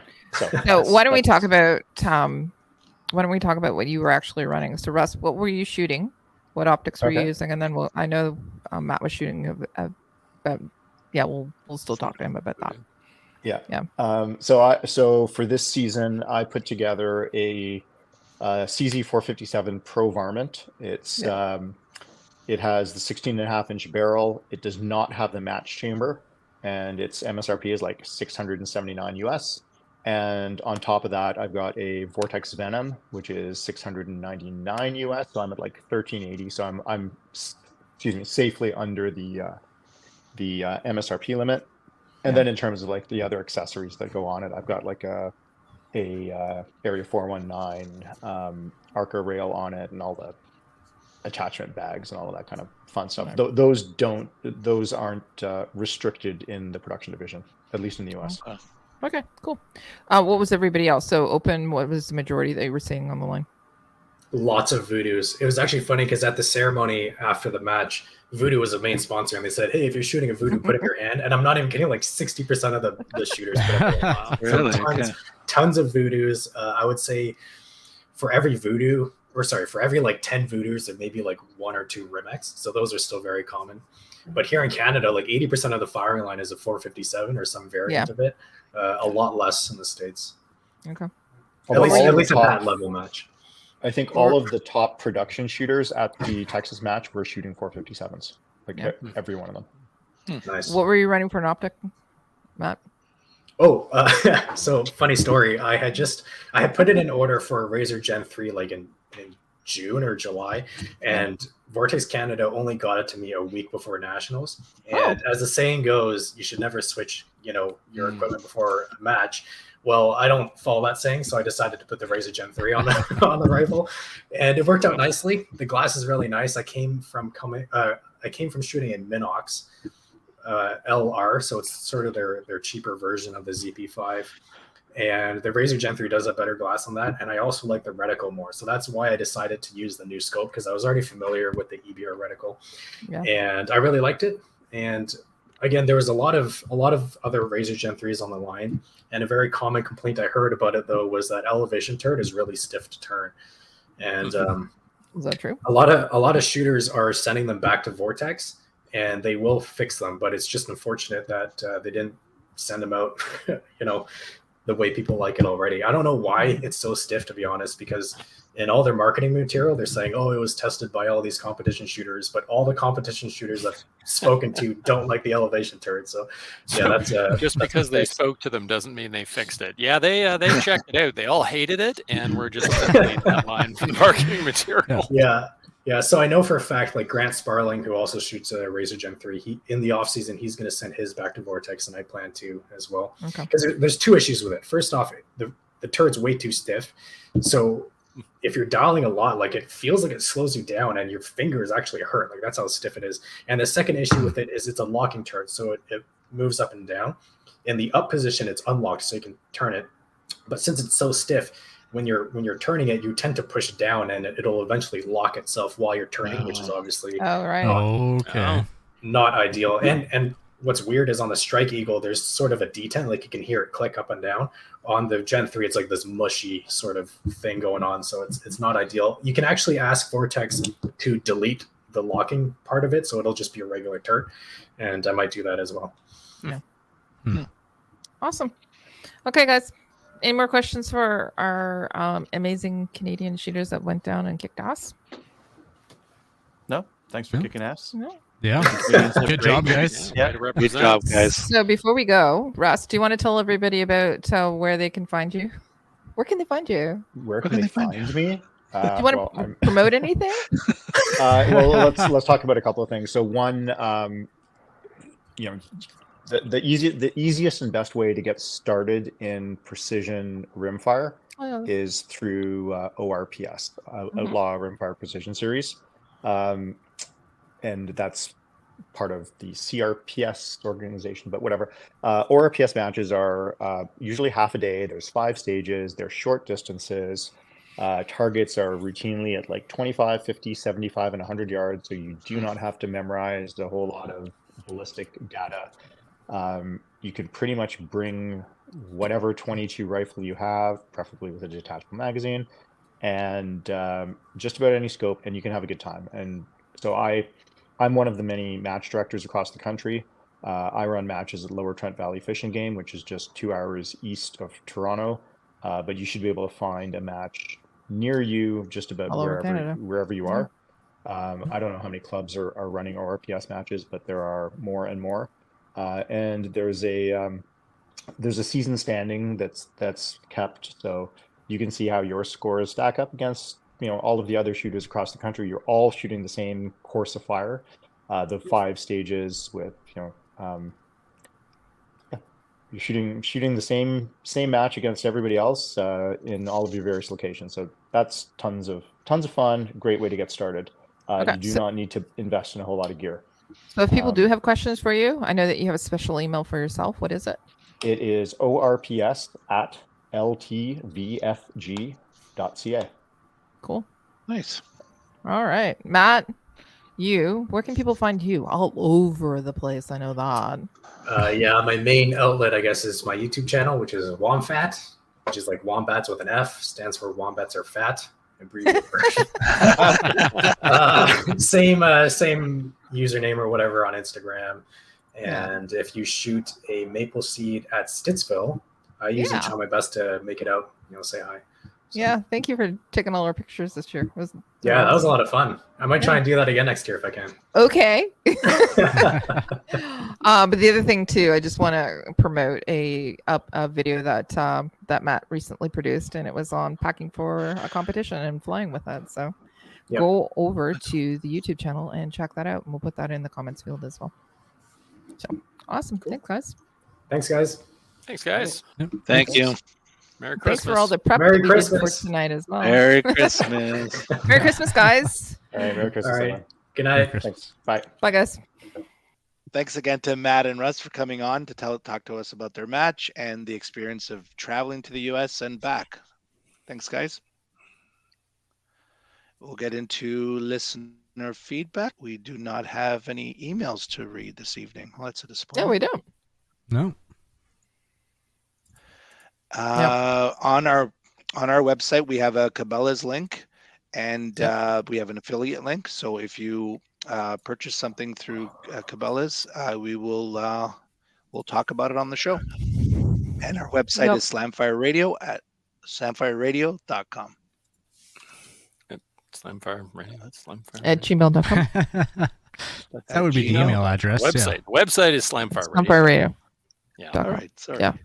Sorry. You leave for 2 minutes, Adriel. Everything goes to crap. Put your guns down. Sound like chaos. We have nothing in the Instagrams or YouTubes. We do have a if you'd couple. like- We do have a couple on YouTube. So there was one comment in response to last week's episode, and it was from Tony, saying he will do a Mapleseed with his RDB. See you at the next Southern Alberta Calgary event, Adriel. Did he get his maple seed without the RDB yet? Don't know. You get it without the RDB first. The RDB will add extra challenge. Yeah. And then we did have another one on the Gersan review and deep dive. So buy at own risk. Got mine for around $300 off of GB. It arrived with a broken plug. The plug should have been inside the mag tube, but it wasn't. Just loose inside the blue box. Broken. Took a little time, but EAA sent me out a replacement. When it works, it's awesome, but I am constantly getting failures to fire. This has cost me several ducks and geese. I also have times when the bolt fails to go all the way forward, even when slammed forward, making loading impossible. I also have fit issues with mine. The forend is loose no matter how tight I twist the mag forend screw. I will be sending it back to EAA for them to fix it for me. That does sound like a pain in the ass. Made on a Friday, maybe. Yeah, that sounds like a Friday afternoon build. Sounds like he just needs to list everything that actually works. It would be a shorter list. Friday afternoon before Christmas. Warren feels tight on mine. And I mean, in terms of the bolt, like you can't go slowly forward. You do have to like let it snap into place. I wonder if he's getting bolt bounce issues. Yeah, but then he even said when he's like normally you can hit that bolt forward and it will go into battery. Even like if you take that and set it out of battery and you tap that, it should still go into battery, right? No. No. Okay. You need to let it drop into place, otherwise it won't. I can't. My roof is too low here, but if you put it down gently and then you try pushing it forward, okay, it won't go in. So you do need to just kind of Bounce slap it a little down. bit. Yeah, okay. Yeah, it doesn't Semi-auto. close like that. Let them fly forward, no matter what. You're right though. It does sound like he's getting bolt bounce. Yeah, and for our listeners, like the bolt bounce would be like if it would be on your second shot though. Like if he's missing ducks, like his first shot should be fine. His second shot, like it comes back, it goes forward, it like hits all the way down, and then it comes back just a little bit, and then it's like unlocked. Yeah, your bolt's not fully locked, so it won't go off. Yeah. Yeah, I don't know. Yeah, that sucks. There's a few things that you could do to help with that. Like one is on the back side of your locking lugs. You could try and smooth that out to help it ease back into that locked position. Because every shotgun bolt's gonna bounce. It's just whether it actually makes it back into battery or not. Would buying a Benelli solve this problem? Well, actually no, because So Benelli's can do it too. Especially inertia guns, but any shotgun can do it. You got a bolt that's going forward and it just bounces. And if it's just out just a little bit, it's out of battery and it does what it's supposed to do. It's not in battery, so it doesn't go bang. Just good. My Stoeger M3500 would do that quite a bit. My A5 never does it, which is really nice. And I haven't run across it with this one either. Yeah, like my Benelli, I don't think I've had that issue in a long time, but I know even that one's done it. I can sit there like Adriel was doing and make it do it. It's done it in the past, but it hasn't done it in a long time. And it's just like Adriel said or did, just quickly grab that handle and pull it partially back and let it go back in. But you can also polish the backside of those lugs and on your chamber too, where your lugs go into, make sure that's all polished out too, just to make sure that all that is super smooth. There's no burrs or anything to catch. Swapping out the springs help with that? Could. If you went with a stiffer recoil spring, it'll hold it in, but thing is, usually when you're changing out the springs, if you're buying aftermarket springs for one of these, they're typically a lower power recoil spring. So like your hammer springs end up being a higher power hammer spring to get a lighter trigger, but your recoil spring ends up being lighter to allow you to run a lighter load. Okay, gotcha. Yeah. So typically for aftermarket springs, no, that's actually a lower powered. It wouldn't be driving forward with as much force, so that it might not bounce as much. You're right there, yeah. Okay. If you Kelly's falling asleep or there's chicken in the oven. Doing a little shotgun nerding yes. here. A. sleep head chicken, got it. Yeah. If you'd like to email the show, please do so at slamfireradio@gmail.com and we'll read your letter online. If you'd like to support the show, you can do through Patreon, patreon.com/slamfireradio, and we'll send you a patch. And we are, any shout outs this evening? Yeah, I got one. Kelly? I would like to give a shout out to Kyle Kincaid for he got a 8-point buck off the porch. Nice. Well, no, he didn't actually get it off the deck. He got from the hot tub. Nope, he got it out of the chair that I brought out during a hunting season. He was sitting in the chair that I left there, and the rocking chair. Was he on a rocking chair with a shotgun across his lap? He was. That's Nice. Get off my lawn. That's about the one thing better than the hot tub, yeah. Yeah. So the chair was very nicely head, and the buck came up over the driveway. There you go. So Nice. he did it during nice. he did it with crossbow. So awesome. Awesome. Well done. So 8 point back. Congratulations, Kyle. Yeah. More meat for the freezer. More meat. Yep. More meat is good. Got some shout outs. First one to Russ and Matt. Thanks for coming on and telling that us was about great. that stuff. Yeah. Second, we also do recommendations for YouTube podcasts, that kind of thing. I notice a lot of YouTubers who are like not gun YouTubers have guns. Backyard Scientist was like just so happened to be like, oh yeah, look, my custom homemade induction thing can melt brass. He was melting 223 brass, like Dungeon. I know what's going on here. Streepole, which he's I think he's Thai American. He makes a bunch of like RC things. Like he seems to have guns. Wendigoon is a guy who does like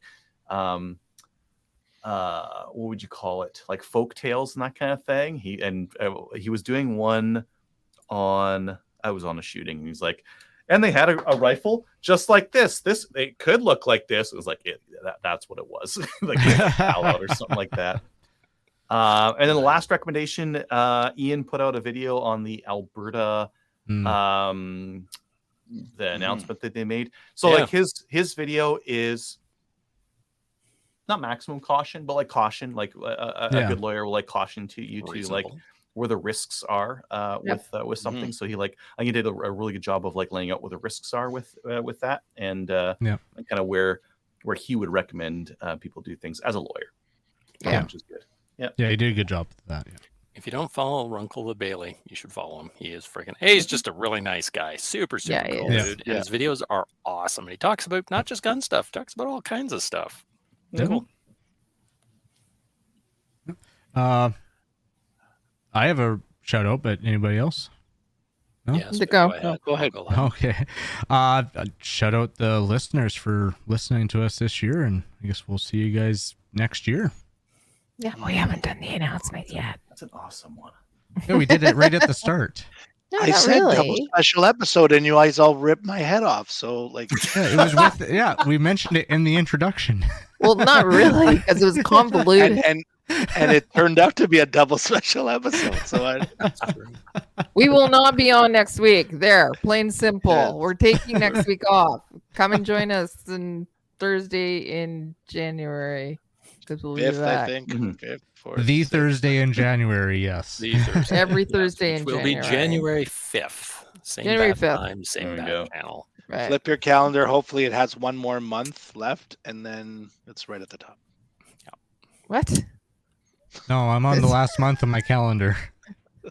Which calendar are you looking at? The first one. CCFR Oh, calendar there. from last year. We ended the year. We ended this episode just as confusing as we started it. It's on December. We're good to go. Jesus. Well, I have shout outs to Rod and Tracy at the CCFR. Like I said, that you guys have just been killing it with the videos on C21 lately and the Poly thing. And yeah, you guys are doing a great job. Thank you so much for all that you do, and always happy to be a member and send money your way. And I want to send a shout out to all my angry hunter friends. Welcome to the fight, bitches. I thought you were going You to say welcome to angry the club. hunters. See, I was thinking the whole time you're talking about that, the meme where you got the row of people hanging is your first time. Yeah. First time. Yeah, that's a great one. Great one. Yep.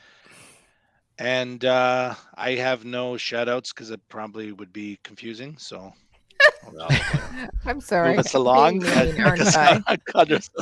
Well, now I'm confused because you have no shout outs and everyone else did. I find that confusing. Think so? Yeah. Okay, Kelly's hungry. We got to go, Dave. Yep, let's go.